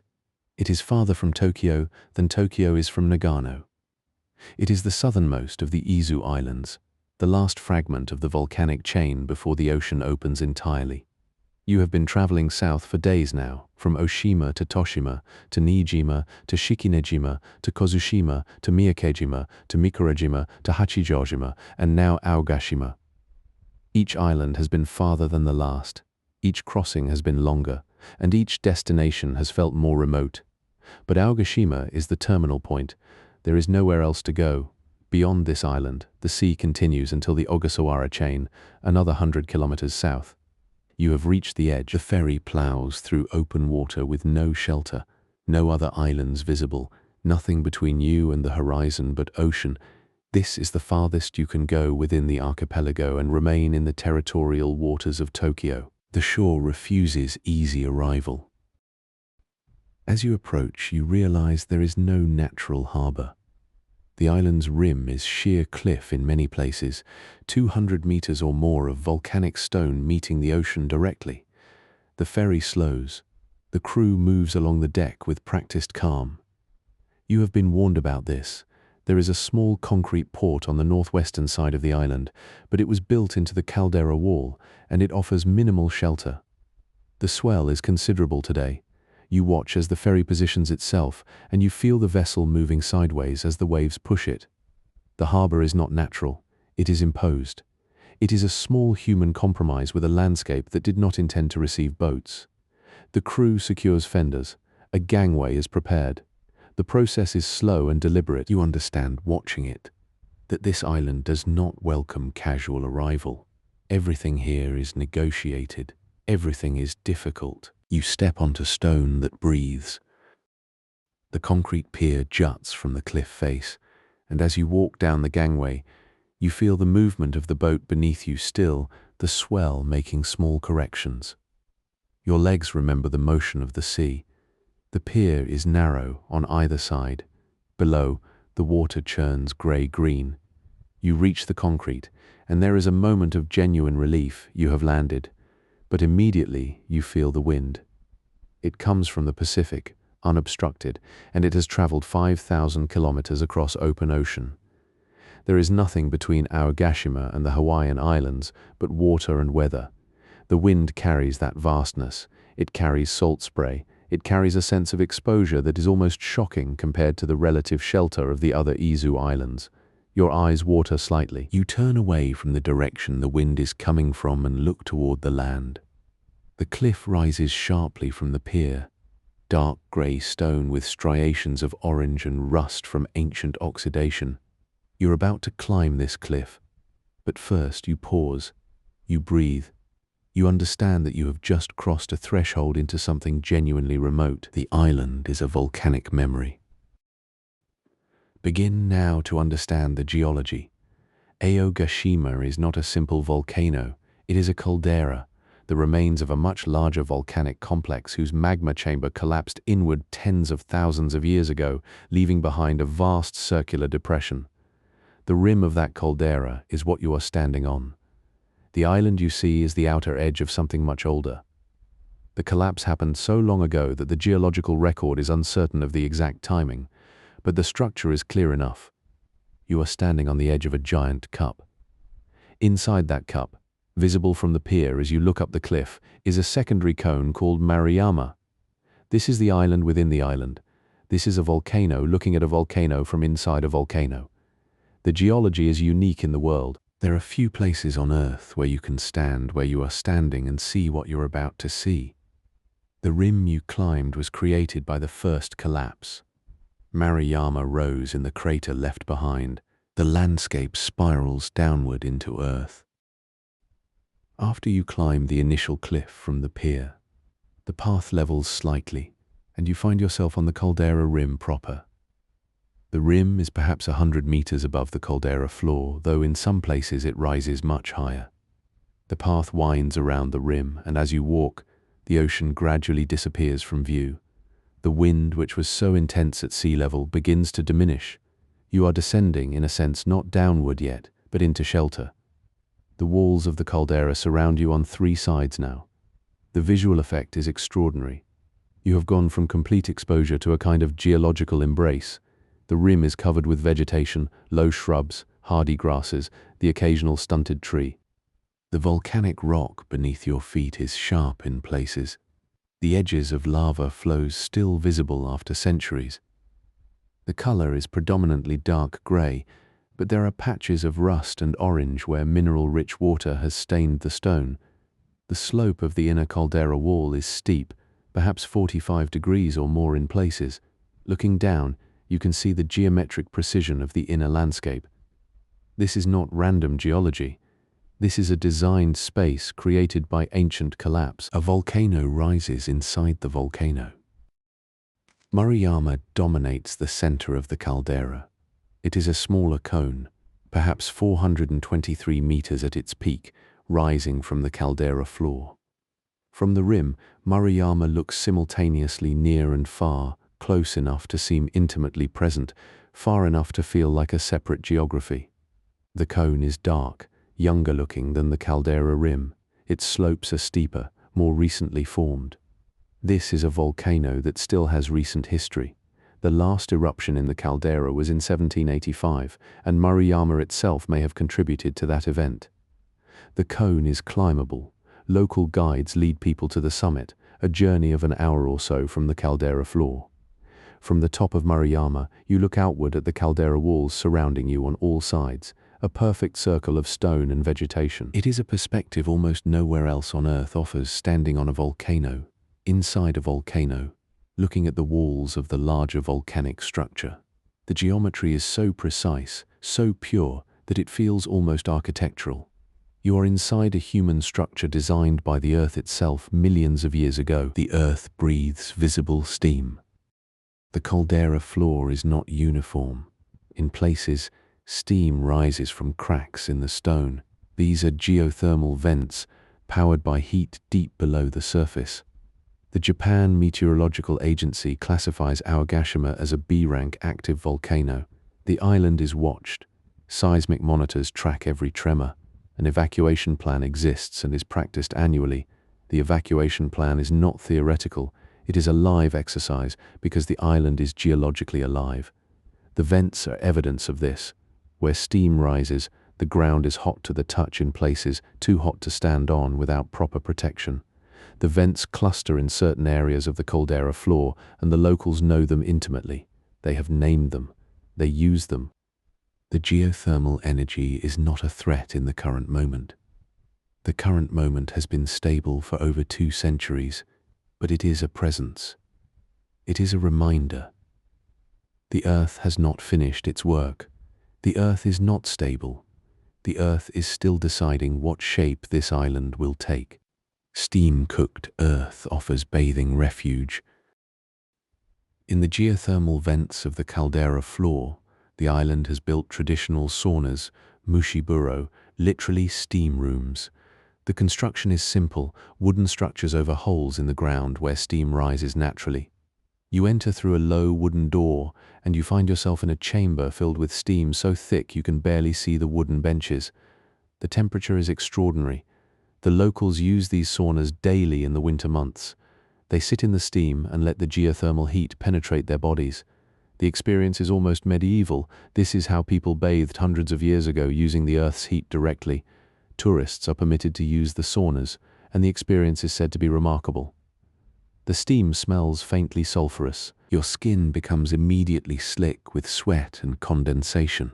The heat is dry, intense, penetrating. Time moves strangely in the sauna. You lose track of how long you have been sitting. The steam is thick enough that your own body becomes invisible below the neck. You exist in a kind of sensory deprivation. Heat, steam, silence, and the distant sound of your own breath.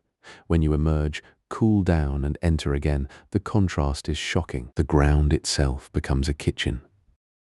In certain places on the caldera floor, where geothermal heat is most concentrated, the locals have learned to cook directly in the earth.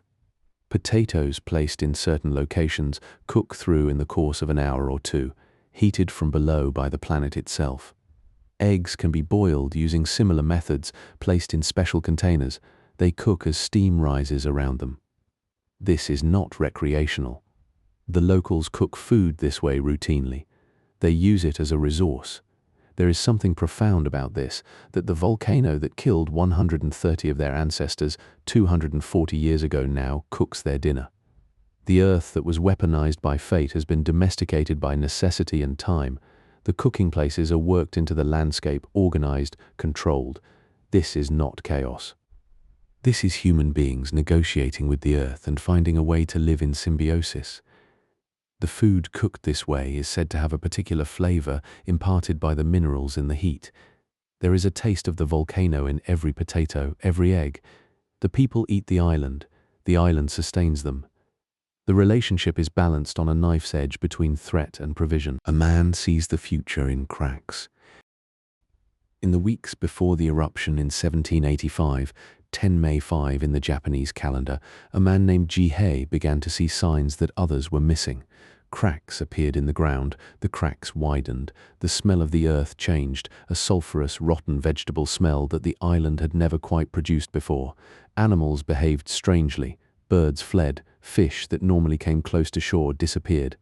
The volcanic vents began to hiss more aggressively. Jihei was not a scientist. The science of volcanoes in 1785 was essentially non-existent, but Jihei had lived his entire life on the island. He understood its moods. He understood the normal range of its behavior. He knew when something was changing. He began to speak about it. He told people that the island was angry. He told people that something was coming. Most of the island did not listen. There were 327 people living on Aogashima in 1785, and they had lived with the volcano their entire lives. The island was stable. The island had never erupted in living memory. There was no reason to panic over cracks in the ground and animal behavior. But Jihei kept insisting. Jihei kept watching. Jihei began to prepare. One man readies boats against disbelief. He did not have formal authority. He was not a magistrate, not a leader, but he had persuasion and he had conviction. He began talking to fishermen, to boat owners, to anyone who would listen. He urged them to prepare their boats for emergency departure. He spoke about the need to have supplies ready. He talked about loading families onto vessels and waiting in the harbor ready to flee at the first sign of major activity. Some people listened. Others dismissed him as paranoid, superstitious. The island had survived everything that had come before. Why should this be different? But the people who listened to Jai began to prepare. They gathered supplies, they readied boats, they practiced movements. Jai was creating a small contingency of people who believed the unbelievable, that their island might become uninhabitable. The preparation seemed excessive to most of the island. But it was not excessive, it was prescient. Jai was standing on the edge of the future and trying to pull people towards safety. The earth decides to move. On April 29, 1785, the eruption began. It was not a single event, but a sequence. Fire from the mountain, pyroclastic flows, lava, ash, the complete geological fury of a caldera complex that had been quiet for tens of thousands of years. The eruption happened with appalling speed. Within hours, the village was in chaos. Structures were destroyed by pyroclastic material. Ash fell like snow, darkness at midday, the temperature rose. The smell was overwhelming, sulfur, burning wood, burning flesh. People who had dismissed Jihei's warnings were now experiencing the catastrophe they had not believed possible. But Jihei's preparations mattered. Jihei had boats ready. Jihei had already gathered people at the harbor. As the chaos reached critical intensity, as the island itself seemed to be ending, Jihei and the people he had prepared began to evacuate. Boats pushed off from the shore. They carried women, children, elderly people, everyone Jihei could fit into the vessels he had readied. As the boats pulled away from Aogashima, the island behind them was burning. The mountain was venting. The sky was darkness. The people on those boats were leaving everything. They were leaving their homes, their fields, their lives. They were surviving. Refugees arrive at a sister island. The journey from Aogashima to Hachijojima in normal conditions takes about 2.5 hours. In the chaos of the eruption, with boats carrying people in panic, the journey was terrifying. The sea was confused, waves from different directions, the disturbance created by the explosion on the island sending seismic energy across the ocean surface. The boats were small, vulnerable. People were seasick, traumatized, watching their island disappear into smoke behind them. When they arrived at Hachijojima, they were received. Hachijojima, which had itself received exile populations and disaster refugees for centuries, knew how to absorb a sudden influx of displaced people. The refugees from Aogashima were perhaps 190 people, nearly 60% of the island's population. The other approximately 130 people had either remained on the island and perished in the eruption or had not made it to the boats. The exact numbers are uncertain, but the death toll was catastrophic. More than half the island's population was simply gone. The people who arrived at Hachijojima arrived in a state of shock, grief, and absolute loss. Absence becomes a weight on the living.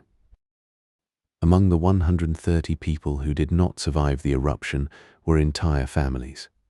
Parents who had told their children that Jihei was overreacting did not make it to the boats. Fishermen who had trusted their understanding of the island over Jihei's warnings were killed in their own homes. The elderly who moved slowly did not escape the pyroclastic flows. The dead included people who had been alive 3 hours before the eruption began. They had eaten breakfast. They had spoken. They had made plans. They had existed in the continuity of time. And then, abruptly, they did not. The historical record does not give individual names for most of the dead, only the total count. This is typical of historical documentation, which tends to reduce individual deaths to aggregate numbers. But each of those 130 people was someone. Each one had a name, a history, relationships. Jihei, having saved the people he had saved, carried the knowledge of the people he had not saved. His survival came at the cost of knowing that others had not been willing to listen to him until too late. The burden of this knowledge would have been extraordinary. The earth waits in the absence of people. When the surviving refugees had been evacuated and the immediate chaos had passed, Aogashima was left empty. Not merely empty of people, empty of use, empty of purpose. The houses remained standing, charred and damaged, but still present. The fields remained planted, though no one was there to harvest them. The fishing boats that had not been used for evacuation remained at the damaged pier. The shops, the community buildings, the homes, all of it stood in the silence of geological aftermath. This emptiness lasted not for days or weeks, but for 50 years, 5 decades. It is difficult to conceptualize a human absence of this duration. A child born when the eruption happened would be 50 years old when people returned. A person who was 30 at the time of evacuation would be 80 if they lived to see return. The island became a ghost island, but worse than a ghost island, because a ghost island is typically preserved in memory as it was frozen at the moment of abandonment. Aogashima, being tropical, humid, subject to rain and storm, did not freeze. It decayed, it transformed. The forest grew over everything. The vegetation returns where humans left. The caldera floor, which had been farmed, carefully tended, organized into agricultural plots, began to revert to forest. The succession happened quickly. In tropical climates, forest regeneration is rapid and aggressive. Within a few years, paths were overgrown. Within a decade, field boundaries were invisible. Shrubs became trees. Trees became a dense canopy. Ferns covered ground that had been bare earth. Vines climbed structures. Roofs collapsed under the weight of vegetation that had cracked them and grown through them.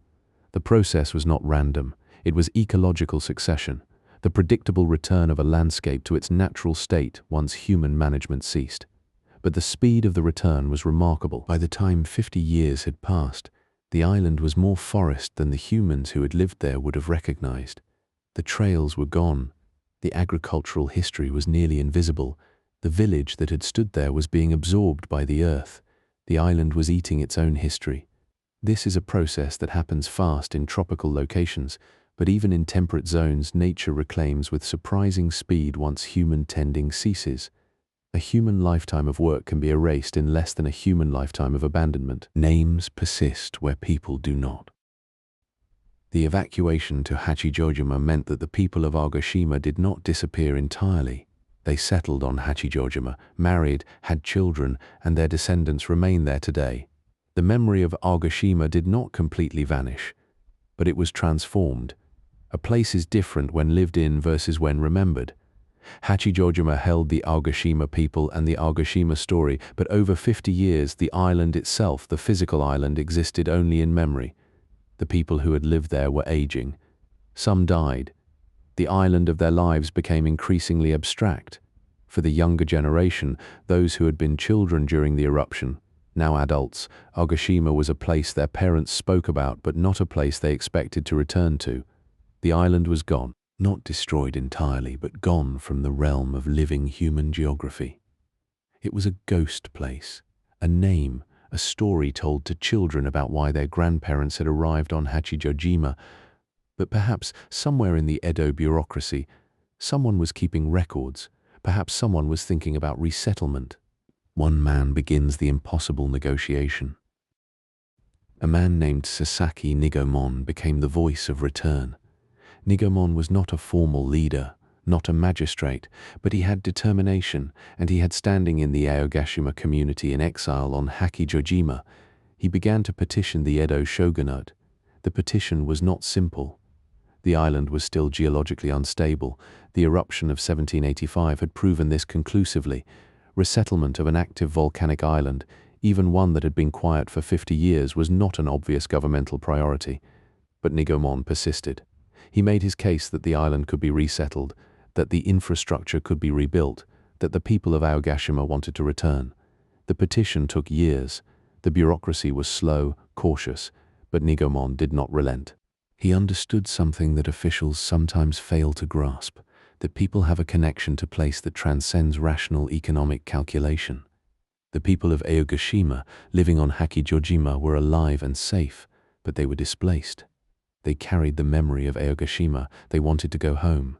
Nigoan was giving voice to this desire in the language of government, translating longing into official petition. The bureaucracy says yes at last. In 1835, 50 years after the eruption, the permission was finally granted. The shogunate authorized resettlement of Aogashima. The decision was historic, though it probably felt routine to the officials who made it, but for Nigoman and the Aogashima community in exile, it was a reversal of fate. The 50-year separation was ending. The return was possible. The return was authorized. The return was beginning. Nigoman would lead the first resettlement party back to Aogashima. The journey he was about to undertake was laden with meaning far beyond its literal geography. This was not simply a relocation. This was the return to place after half a century. This was the hope of people who had been displaced, who had lived in a secondary location, who had carried memory and longing, finally being given the chance to go home. The sea carries memory back to origin. The first boats carrying returning settlers pushed off from Hachijojima, headed toward Aogashima in 1835. The journey took 2.5 hours, the same journey that refugees had made in terror 50 years earlier, now made in deliberate return. The people on these boats knew Aogashima in memory. Some had been there as children, others had never been there at all.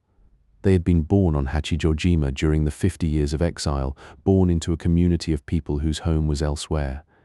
For the people making this return journey, Aogashima was at once profoundly familiar and utterly strange. The island they remembered and the island they were arriving at would not be the same. Memory does not perfectly preserve place. Memory preserves feeling, impression, the sensory shape of home. But the actual ground, the actual structures, would be different. The forest would be different. The damage from the eruption would be different in 1835 than it had been in the imagination of people living on Hachijojima. The return was a confrontation with this difference. It was the collision between memory and actual place. The survivors stand where they left. As the boats approached the pier on Aogashima in 1835, the first sight was the damage, still visible after 50 years. The pier had been reconstructed or repaired at some point, but the island had not been maintained. The cliffs remained the same cliffs. The caldera shape remained the same shape. The geological structure was untouched, but the human habitation was transformed. The structures that had stood were now largely collapsed. What remained was overgrown with vegetation. The paths that people remembered were invisible. The organization of the village was buried under 50 years of forest succession. The people stepping off the boats were stepping into a place that was fundamentally changed. Some of them wept, some of them looked around and struggled to orient themselves in a geography they thought they knew. The older ones who had lived there before the evacuation could perhaps recognize some landmarks. But even for them, the transformation was profound. This was home and not home. This was return and not return. This was the impossible task of rebuilding when everything has been unmade. A man with a vision begins to organize. Sasaki Nigoamon, the man who had petitioned for return, became the de facto leader of reconstruction. The official governmental support for resettlement was passive. The shogunate had said yes, but it was not providing resources or labor. Nigoamon had to organize everything. The clearing of the forest, the location and cataloguing of whatever structures or materials remained salvageable, the planning of new construction, the re-establishment of social organization on the island. He had to make the island livable again. The work was enormous and the conditions were difficult. The tropical forest resists clearing. The historical record does not provide detail on the day-to-day frustrations and challenges of this work, but we can imagine machetes' endless labor, the slow and grudging return of the land to human use. Nigoman worked not as an individual, but as a coordinator of community effort. The people of Aogashima, having been displaced for 50 years, were motivated. They wanted to rebuild. They worked. And under Nigoman's leadership, the work happened. Slowly, the island began to return to human shape. A society rebuilds itself from memory. The structures that were built during the reconstruction of Aogashima in the 1830s and 1840s were built from memory and from the salvageable materials that remained. There were no written architectural plans, no formal designs. The houses that were built by people remembering the shape of houses that had stood there before. The village was reorganized based on memory of the old village structure. This is reconstruction from the inside of culture rather than from outside blueprints. It is human remembering made physical. A house is not just a structure, it is a way of organizing space that reflects how people live. The houses built by the returning people of Aogashima would have reflected their memories of home. The houses would have been arranged in ways that seemed natural to them, that matched the social geography they carried in their minds. The community organization would have been similarly based on remembered patterns over the course of years. The island was slowly brought back to livability. Not the same as it had been before 1785, but recognizably continuous with that lost time. The island holds exactly as many people as you can know. Today, Aogashima has a population of approximately 170 people. 170. Say that number, 170. It is the smallest inhabited municipality in the entire Tokyo metropolitan area. It is a number small enough that you could gather everyone in a single large room. It is a number small enough that within a week of arrival you would be able to recognize every face. A population of 170 means that the island has moved past the critical threshold where anonymity is possible. You cannot hide on this island. You cannot be unknown. You are always visible. This has implications for how people live together. There is no room for serious conflict without reconciliation being necessary. You will see the person you are angry with at the shop tomorrow. There is no room for complete privacy. Everyone knows something about everyone. But there is also no room for loneliness. You are held in a web of relationship with every other person on the island. This is a form of community that is increasingly rare in the modern world. Most of us live in populations so large that we are anonymous. On Aogashima, anonymity is impossible. You exist always in relationship. The island distills its own history. One of the primary economic activities on Aogashima is the production of shochu, a distilled spirit made from locally grown crops. The production is carried out at small scale with care and traditional methods. The shochu produced on Aogashima has a small but devoted following among aficionados. To drink Aogashima shochu is to drink a product of the island's specific geography, its specific water, its specific agricultural output. The taste of place is literally present in the spirit.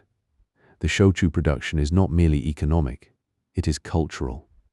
The people of Aogashima produce something that carries their island's identity into the world. Someone in Tokyo drinks Aogashima shochu and tastes the island. The production of shochu connects the island to broader networks of commerce and consumption.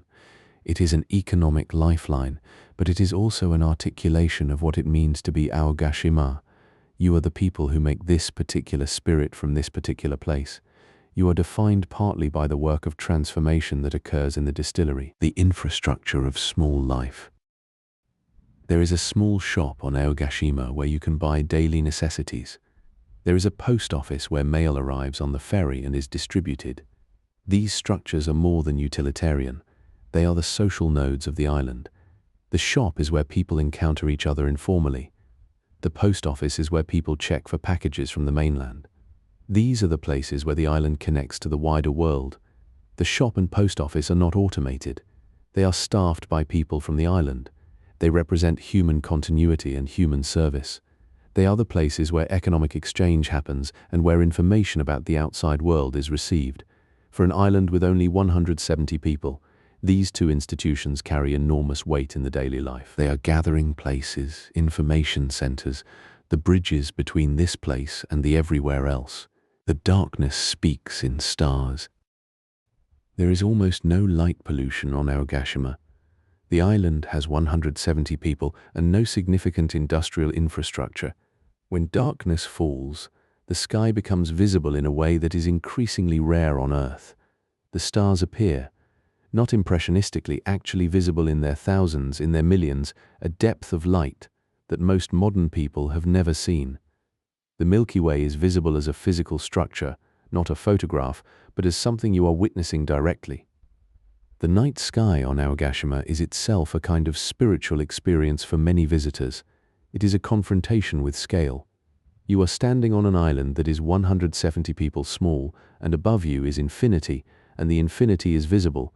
You see your own smallness clearly. You see the smallness of your personal dramas, your personal concerns. You are a 170 of a community that is the tiniest fragment of an island, that is a fragment of an archipelago, that is a fragment of a country.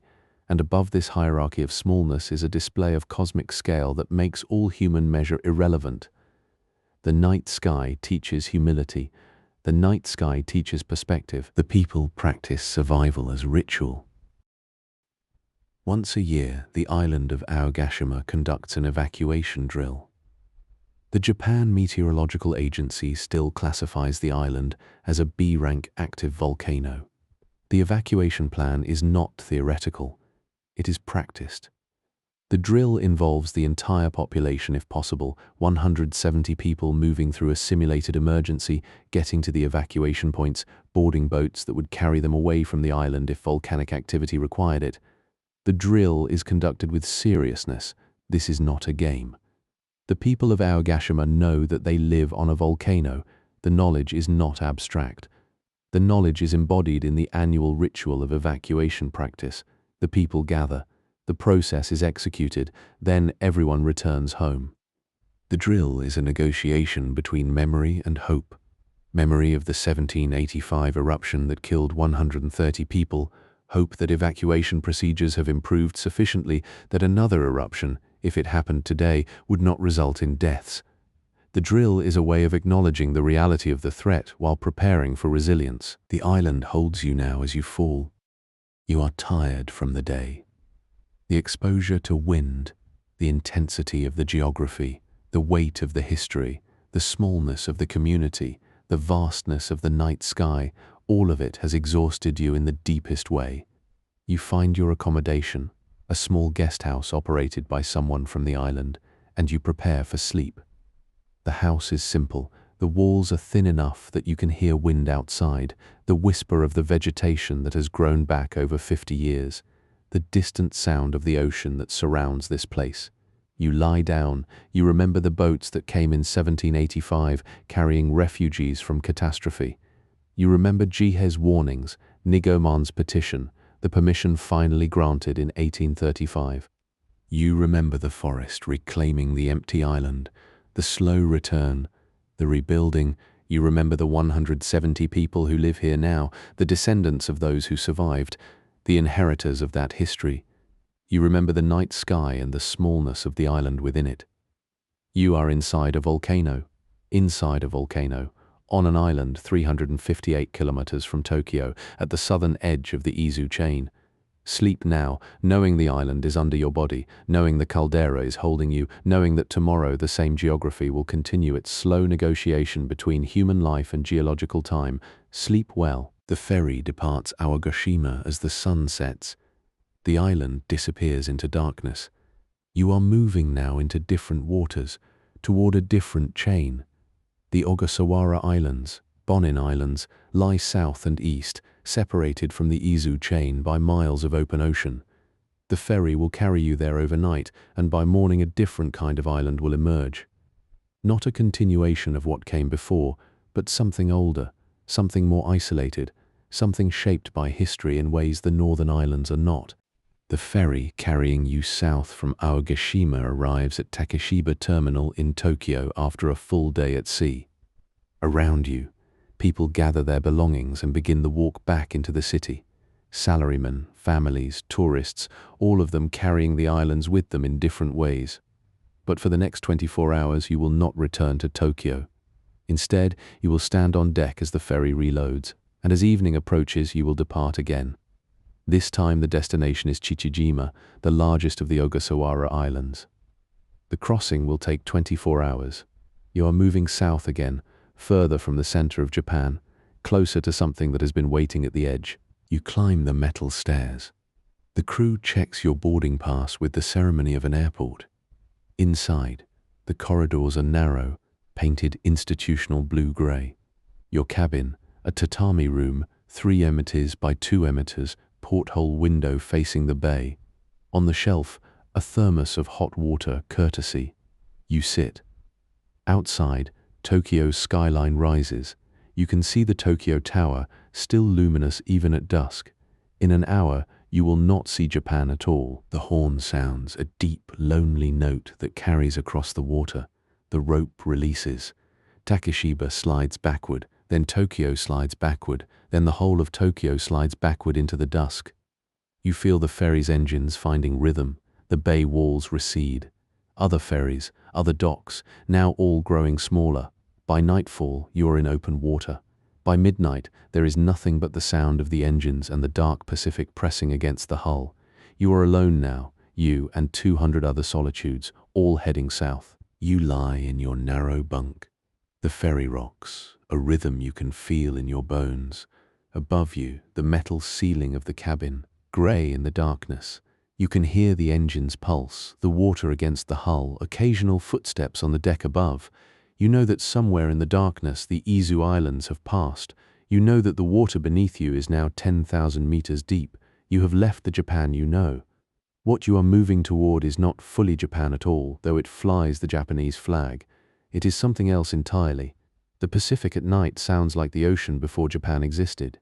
This ferry runs once, sometimes twice, per week. It has run this route for decades. Before the Ogasawara Maru, the ferry was the Ogasawara, and before that, other ships bearing the same name, carrying the same cargo, supplies, people, the thread that connects these islands to Tokyo. 194 years ago, the first people to settle Chichijima arrived by ship. They came from Hawaii. They would have seen the same approach, the same moment when the water changes color, when the island rises from the horizon as if being born. You are following a path that begins in 1830. You wake before sunrise. The cabin is perfectly silent. The engines have not changed pitch. The water has not changed tempo. You go to the porthole, the sky is grey-black. The water is black. There is a line where they meet, but it is invisible. You cannot tell where you are. You cannot see the ferry's wake. You are suspended. In this moment, you understand what 1,000 kilometers means. It is not a number. It is this, the distance at which Tokyo becomes a memory and the ocean becomes everything. The Ogasawara Islands have never touched a continent. You must understand what this means. Millions of years ago, these islands rose from the ocean floor as volcanic seamounts. They rose alone, in the middle of the Pacific, surrounded by water so deep that even now the nearest continent is 1,000 kilometers away. No land bridge ever connected them to Asia. No ice age ever lowered the sea enough to join them to the mainland. Everything that lives here arrived by ocean, by flight, by floating, by swimming, or on the hull of a ship. This makes them biologically an alien Japan. This makes them the islands where Japan becomes something else. The endemic islands. Scientists call the Ogasawara Islands the Galapagos of the Orient. The comparison is precise. Just as Darwin's Islands are home to species found nowhere else on Earth, so too are the Ogasawara, but the species here are uniquely Japanese, uniquely Pacific. A bird endemic only here, a plant that has evolved in isolation for 2 million years, an entire ecosystem that exists in no other place because isolation created it. You are not visiting a fragment of Japan, you are visiting a world that developed according to entirely different rules. The Ogasawara Islands are home to 195 species of birds found nowhere else. You should linger on this number, 195 birds that evolved here alone. They have no predators they did not develop alongside. Their colors, their songs, their courtship, all shaped by this island, this ocean, this specific light and wind. You will see some of them. You might hear the calls of bone-in petrels at night. You might see a forest dove that has no name in English. You will be seeing evolution at work, seeing the deep time of isolation written into feathers and bone. 441 native plant taxa grow on these islands. Some are shrinking invasive species, climate change, the slow pressure of human presence. But many remain, and some grow nowhere else.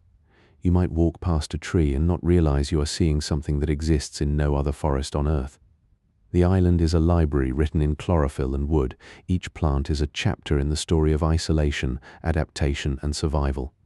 The botanists know this. When they walk the trails, they are reading the island's autobiography. You should walk the trails the same way, like you are reading something sacred.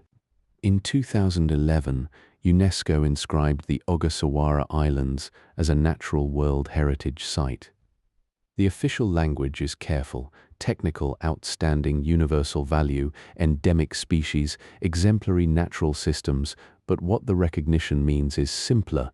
This place matters to the world. Not because humans built it, not because humans improved it, but because nature, left alone with isolation, made something irreplaceable. The islands were designated for being exactly what they are: untouched, extreme, unrepeatable. You are entering one of the places Earth considers most precious. Before 1830, no human had ever lived on Chichijima. The island had been visited by Japanese castaways, by European traders passing through, but it had no permanent settlement. The year 1830 changed this. A ship arrived from Hawaii carrying a group of settlers, Americans, Europeans, Native Hawaiians, and Pacific Islanders. Among them was Nathaniel Savory from Massachusetts. What possessed them to leave Hawaii and settle on an unknown island, 1,000 kilometers from anywhere? You cannot know. But they came. They landed on a beach you will likely never see, stepped onto sand that had never been walked on before, and decided, this is home. The 1830 settlers: Nathaniel Savory, Whitmore Webb, Mateo Mazzaro, Charles Johnston. These names appear in the registers of the Ogasawara Islands. Some had lived in Hawaii for years. Some were traders, sailors, men without nations. They brought their wives, women from Hawaii, from the Pacific Islands, from the colonial world. They brought their skills and their languages. They brought the idea that you could build a settlement on an island in the middle of the ocean and make it work. Their descendants still live on Chichijima. The island's culture still carries their blood and their memory. By the 1860s, the Ogasawara Islands were an obvious strategic position. Japan, modernizing rapidly, needed the waters around it secure. In 1862, Japan announced sovereignty over the islands. The settlers, now an established community of families with children born on the island, were allowed to remain. Japan did not expel them. Japan recognized that they had built something real, something with roots. This was unusual. Japan could have cleared them. Instead, Japan chose coexistence. This decision echoes across nearly 200 years. The Ogasawara Islands remain a place where two histories interweave: the history of Japan and the history of the Pacific settlers who chose to stay. Walking through Ogemachi, the main town, you will see this fusion everywhere.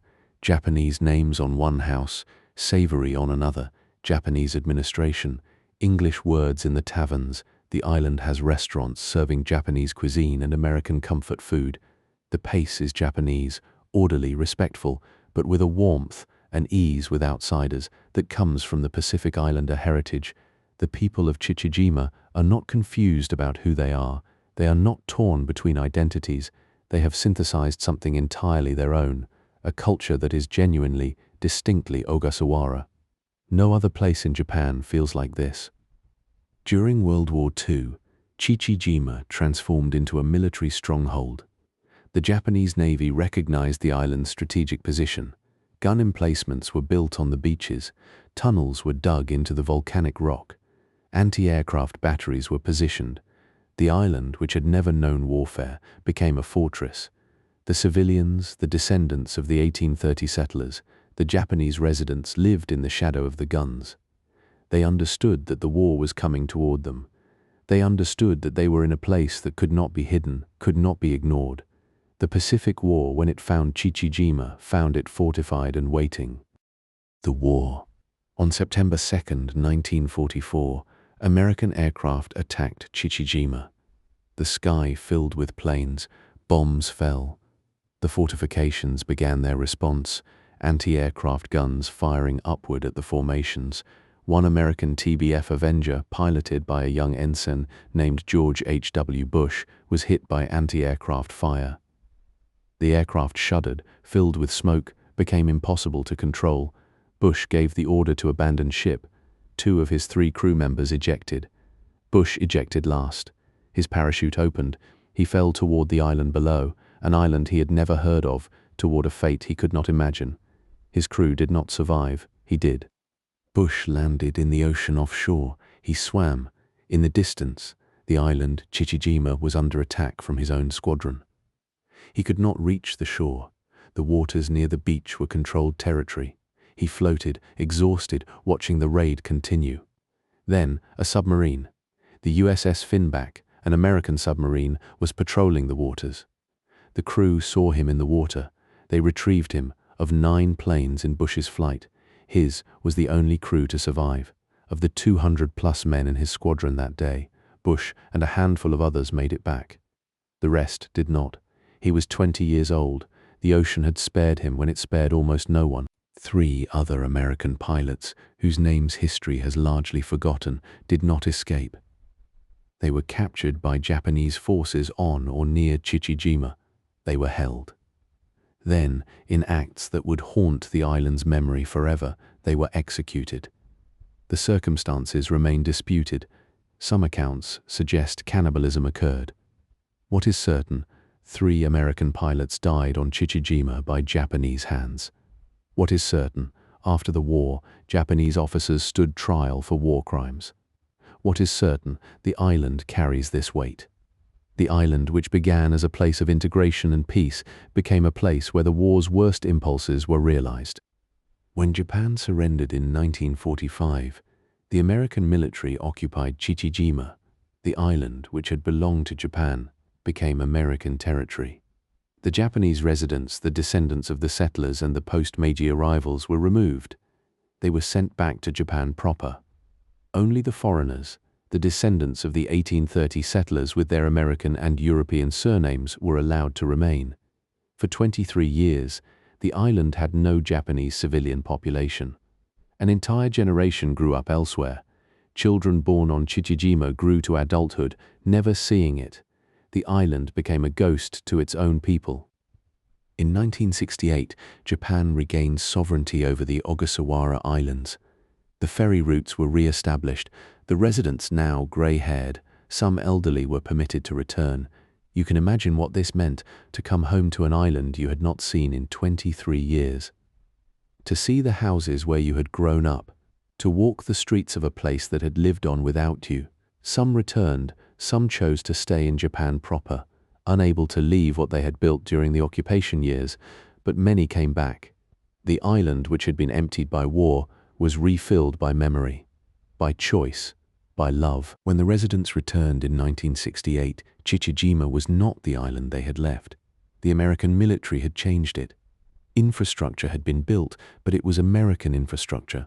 The vegetation had shifted in 23 years of limited human tending. Some species the residents remembered had become overgrown. Some landmarks had been altered. But the bones of the island were the same. The beaches were the same. The reef was the same. The people began the slow work of making it home again. They rebuilt houses. They reopened restaurants. They replanted gardens. They wove the broken thread of continuity. The return. Today, about 2,000 people live on Chichijima. They are the descendants of the 1830 settlers and the post-1968 returnees. They run dive shops and small hotels. They grow fruit. They catch fish. They tend to the island with the specificity of people who know that their history is written in every stone. The island is not isolated from Japan. The weekly ferry brings supplies, brings tourists, brings the news of Tokyo. But Chichijima is not Tokyo either. It is its own thing. It is the place where the 1830 settlers' blood still runs, where the Pacific heritage still shapes the culture, where the war's scar has healed but not vanished. You step into the water off Chichijima and you enter the subtropics. The ocean here is warm year-round, never cold, never unwelcoming. The currents bring water from the south, water that has touched Okinawa, water that carries the warmth of the equator. The color is not the gray-blue of mainland Japan. It is turquoise, crystalline, a color that seems impossible. Below the surface, a reef begins almost immediately. The coral is alive, brilliantly colored.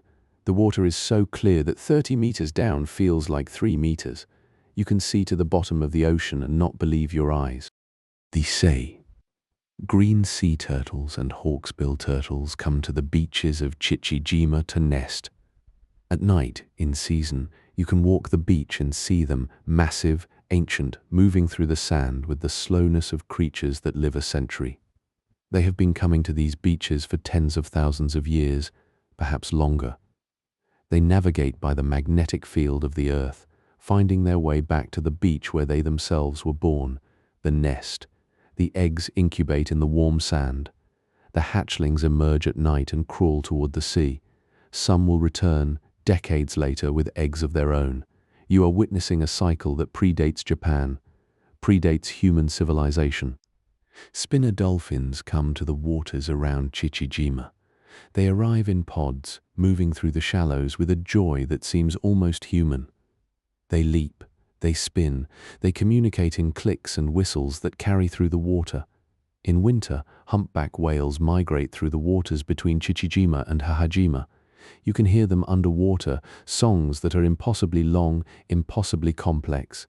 They sing to find mates, to claim territory, to communicate across distances of hundreds of kilometers. The ocean around Chichijima is alive with these voices. The water carries more songs than Tokyo has people. The dive shops of Ogimachi line the waterfront. Tanks are stacked, wetsuits hang drying, boats idle at the dock. This is not luxury diving, this is serious diving, the kind practiced by people who know the reef intimately. The waters around Chichijima are rated among the best in Japan for clarity and diversity. You can dive to 40 meters and see soft coral gardens, schools of fish numbering in the thousands, sea fans waving in the current. You can see the reef in all its complexity. You can understand finally why the islanders chose to stay. Some things cannot be left for most of the week. Chichijima is quiet. The ferry has departed. The supplies have been unloaded. The island returns to its rhythms, diving, fishing, hiking, the slow work of daily life. There is tourism, but it is manageable. You can walk the streets of Ogimachi and see residents going about their business. You can sit in a restaurant and be the only customer. The island, for most of the week, belongs to the people who live here. You feel the privilege of it, the privilege of visiting a place that is not designed for visitors, that tolerates you, but does not depend on you. The ferry arrives.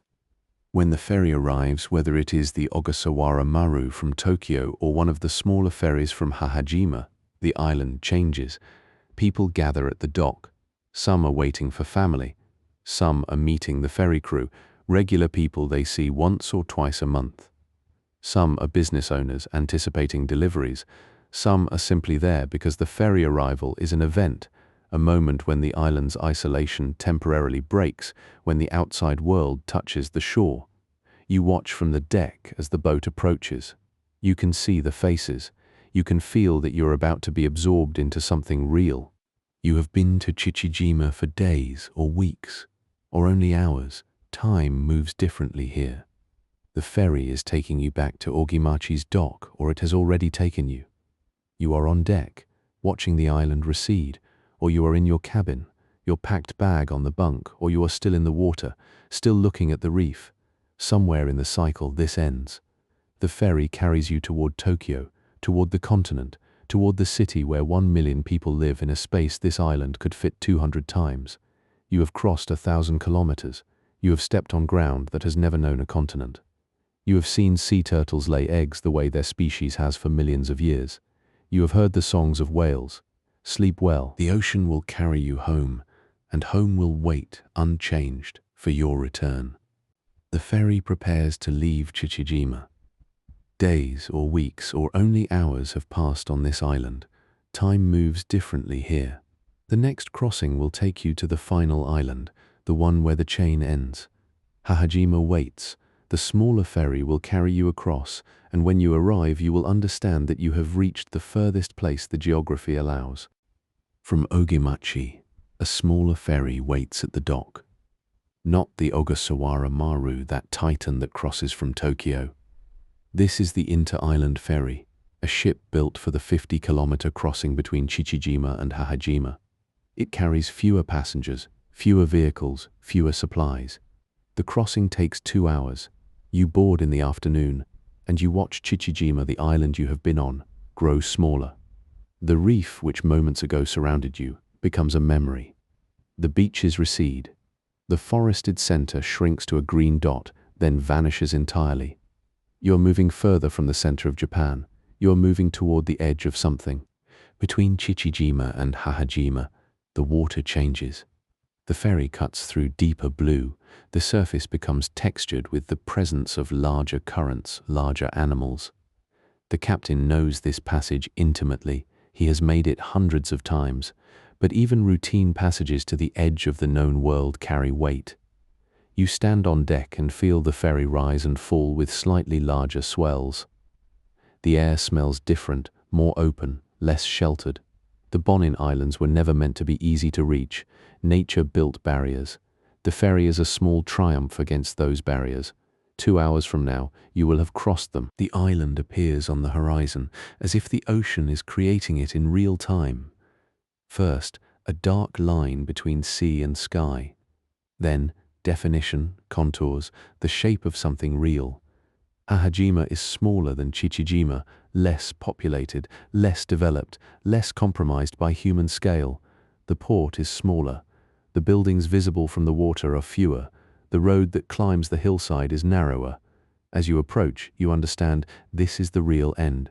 This is where Japan becomes almost invisible. This is the threshold beyond which there are no more islands, no more steps toward the mainland.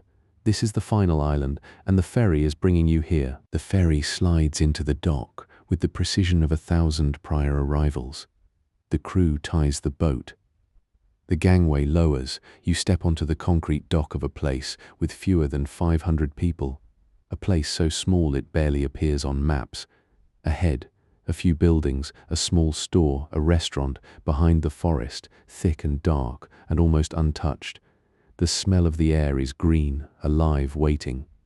You have been to Chichijima, you have seen the mixing of cultures, the evidence of war, the diving boats and the tourists. Here, the island is quieter, here the island is almost itself.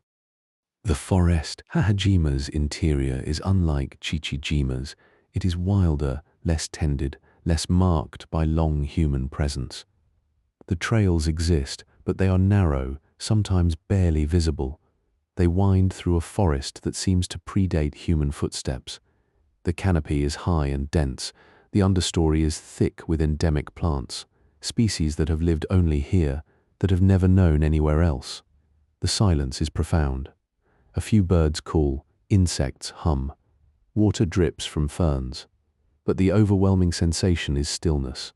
This is what a forest feels like when it has never been clear-cut, never been heavily logged, never been fully integrated into human commerce. As you walk, nearly every plant is unique to the Ogasawara Islands, and many are unique to Hahajima alone. A twisted shrub that grows only on this slope, a fern with fronds the color of pale green tea, a tree whose flowers bloom only in the Bonin Islands' specific climate. The botanists have catalogued perhaps 1/10 of what lives in this forest. The rest remains unclassified, unnamed, visible only to those who walk these trails. You will never know the Latin names of most of what you see. You will simply walk through a forest of unknowns, and that unknowing is the point. This island belongs to itself. You are a visitor in a world that was not built for you. Stop walking. Stand in the forest. Listen. What you hear is what Japan sounded like before humans arrived, before cities, before traffic, before the constant hum of 125 million voices. You hear wind in leaves. You hear bird calls that have no human names. You hear your own breathing, and that is startling. You are aware of your body in a way that Tokyo makes impossible. Your heartbeat is audible. Your feet on the trail make sound. You are present in a way the modern world does not allow. This is what the forest teaches, that silence is not the absence of sound, but the absence of human noise. This forest is anything but silent. It is full of voices. You are simply not the audience they are singing for. Scientists consider Hahajima's forest one of the most pristine examples of subtropical island forest ecology in the world. The trees are old. Many are 300, 400, perhaps 500 years old. The relationships between plants and animals are intact. Pollination chains that have existed for millions of years still function. Predators and prey remain in their ancient balance. There are invasive species, you will see them, the vines that throttle native trees, but they have not yet overrun the system. Hahajima's forest is a living example of what evolutionary history, undisturbed, produces. You are walking through something irreplaceable. Treat it with the reverence it deserves. The whales. Between Chichijima and Hahajima, in the channel waters, lives one of the world's most remarkable populations of sperm whales. These are not whales passing through. These whales have territories here. They hunt in these waters year-round. The channel is deep, thousands of meters, and rich with squid, the primary food of sperm whales. The whales come here to hunt, to raise calves, to live. More sperm whales have been sighted in this channel than perhaps any other location in the North Pacific. It is a place where the ocean's largest predator comes to feed, to breed, to exist in the way whales have existed for 30 million years. A sperm whale is 18 meters long, weighing up to 57 tons. It is the largest toothed whale on Earth. It can dive deeper than any other mammal, more than 3 kilometers down into a darkness that crushes nearly all life. Its brain is the largest brain on Earth relative to body weight. It can echolocate, making clicks so loud they can be felt through water kilometers away. It hunts in that abyssal darkness, finding squid that have never seen light, capturing prey no other creature could reach. When it surfaces, it must breathe every 10 minutes. Its blow, the exhalation visible from 5 kilometers away, is the only sign it was ever in the deep. These whales, in these waters, are masters of a world you cannot see. From a boat in the channel, you may see them. A dark hump breaking the surface. A blow, the distinctive shape that sperm whale breath makes in air. Perhaps you will see the flukes, the tailstock rising as the whale begins a deep dive. If you are fortunate, you will see the whale's eye, surprisingly small for such a vast creature, and know that you are being observed. The whale is deciding whether you matter. The whale is deciding whether your presence is threat or curiosity. Most likely you do not register. You are noise in the ocean. But if you are very fortunate, if the whale is young and curious, you may make contact. For a moment, the two most intelligent creatures on Earth will acknowledge each other. Put your head underwater, or listen through a hydrophone if the crew has one. The clicks of sperm whales sound like machine gun fire, but they are not aggression. They are language. The clicking is echolocation, yes, but it is also communication. A whale calling to other whales, saying, "I am here. I have found food. I am in pain. I'm searching for a mate." The ocean between Chichijima and Hahajima is full of these conversations. Sperm whales speaking to other whales with voices that carry across 100 kilometers of open water. You are hearing the vocabulary of a creature whose thoughts you cannot imagine, whose concerns are beyond human scale. You are hearing the profound loneliness and profound connectedness of a whale in the deep ocean. Hahajima has trails that lead to the southern cliffs. The walk takes hours, climbing through forest, emerging at last onto rock that drops vertically toward the sea. Standing here, you are at the southernmost inhabited point of the Tokyo metropolitan area. The next land to the south is Guam, 1,500 kilometers away. Between here and there, only open ocean. The water below the cliffs is thousands of meters deep. The currents pass over the abyss. The wind comes from the south, carrying the warmth and the moisture of the equatorial Pacific. You are standing on the last solid thing.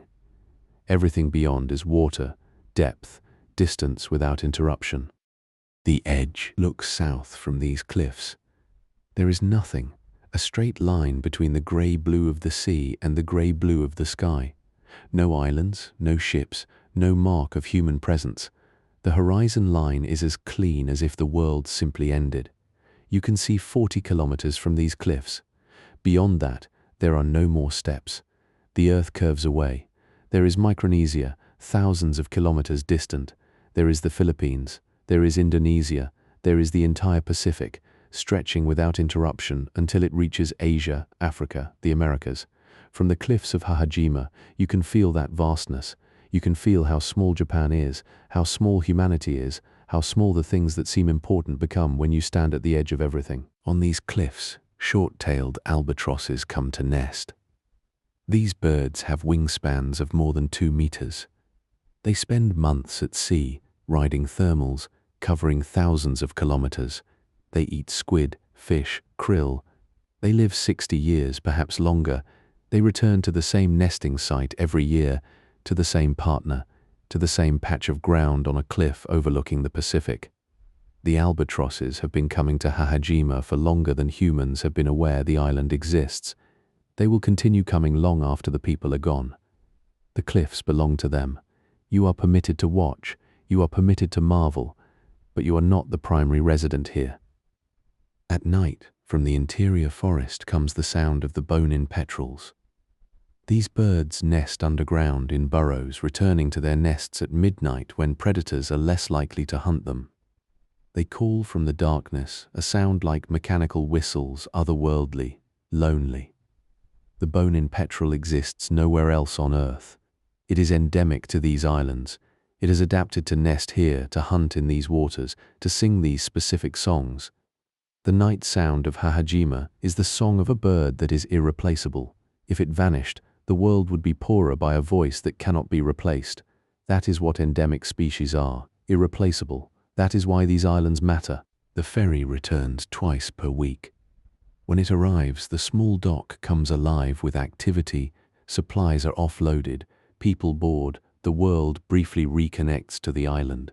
You load your bag, say goodbye to the small storekeeper who remembers your face, walk down to the dock.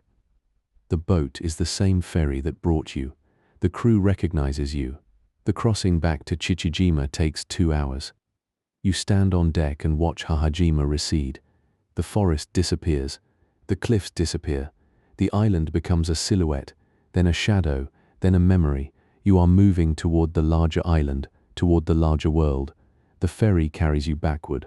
Chichijima seems bustling compared to Hahajima. There are more people, more restaurants, more activity. The dive shops are busy. There are tourists on the streets. This island, which seemed quiet days ago, now seems loud. The contrast sharpens everything. You realize Chichijima is not actually crowded, but compared to the near emptiness of Hahajima, it feels like Tokyo. You have 24 hours before the Ogasawara Maru departs for Tokyo. You use the time to rest, to eat, to buy last-minute provisions. You visit the dive shops you did not have time for before. But your mind is already moving north. The Ogasawara Maru departs Chichijima and points north. The crossing takes 24 hours. You are in your cabin, or on deck, or in the dining hall. The ship travels through the night. You wake to find the Izu Islands reappearing on the horizon. Then the outline of Honshu. Then Tokyo. Then Takeshiba Terminal, where you began. You gather your bag. You walk down the gangway. You step into Tokyo, which is exactly as you left it, chaotic, dense, full of voices. But something has shifted. You have been to the edge. You have stood where the islands end. You have seen the Pacific without limit. Tokyo will feel smaller now. Everything will feel smaller now. You have journeyed from central Tokyo to the final inhabited island, 11 islands in the Ogasawara chain, stretching 1,000 kilometers south. You have seen Shinjuku's neon and Hahajima's silence. You have felt Tokyo's weight and the Pacific's openness. You have walked through forests that have never seen a continent. You have seen sea turtles laying eggs in the same way their species has for millions of years. You have heard sperm whales singing in the deepest waters. You have stood on cliffs where the next land is Guam, 1,500 kilometers away. You have touched an island so small it barely knows humans exist. The journey has changed you, or perhaps it has revealed what you always were, a creature small enough to stand in awe, large enough to understand that awe. You have been to 11 islands. The Ogasawara chain runs from the neon of Shinjuku to the cliffs of Hahajima, where the Pacific runs south without interruption. The chain ends. There are no more islands after this. Behind you, Tokyo, Japan, the continent, the world you know. Before you, only ocean, depth, the realm of sperm whales and albatrosses. The ferry carries you home, but something stays behind on those islands. Your quiet, your wonder, the part of you that understands, finally, what it means to be small. Sleep well, sleep knowing that the islands remain, untouched, waiting, Sleep knowing that the ferry will sail again next week, and the islands will still be there, still singing their ancient songs. Sleep well.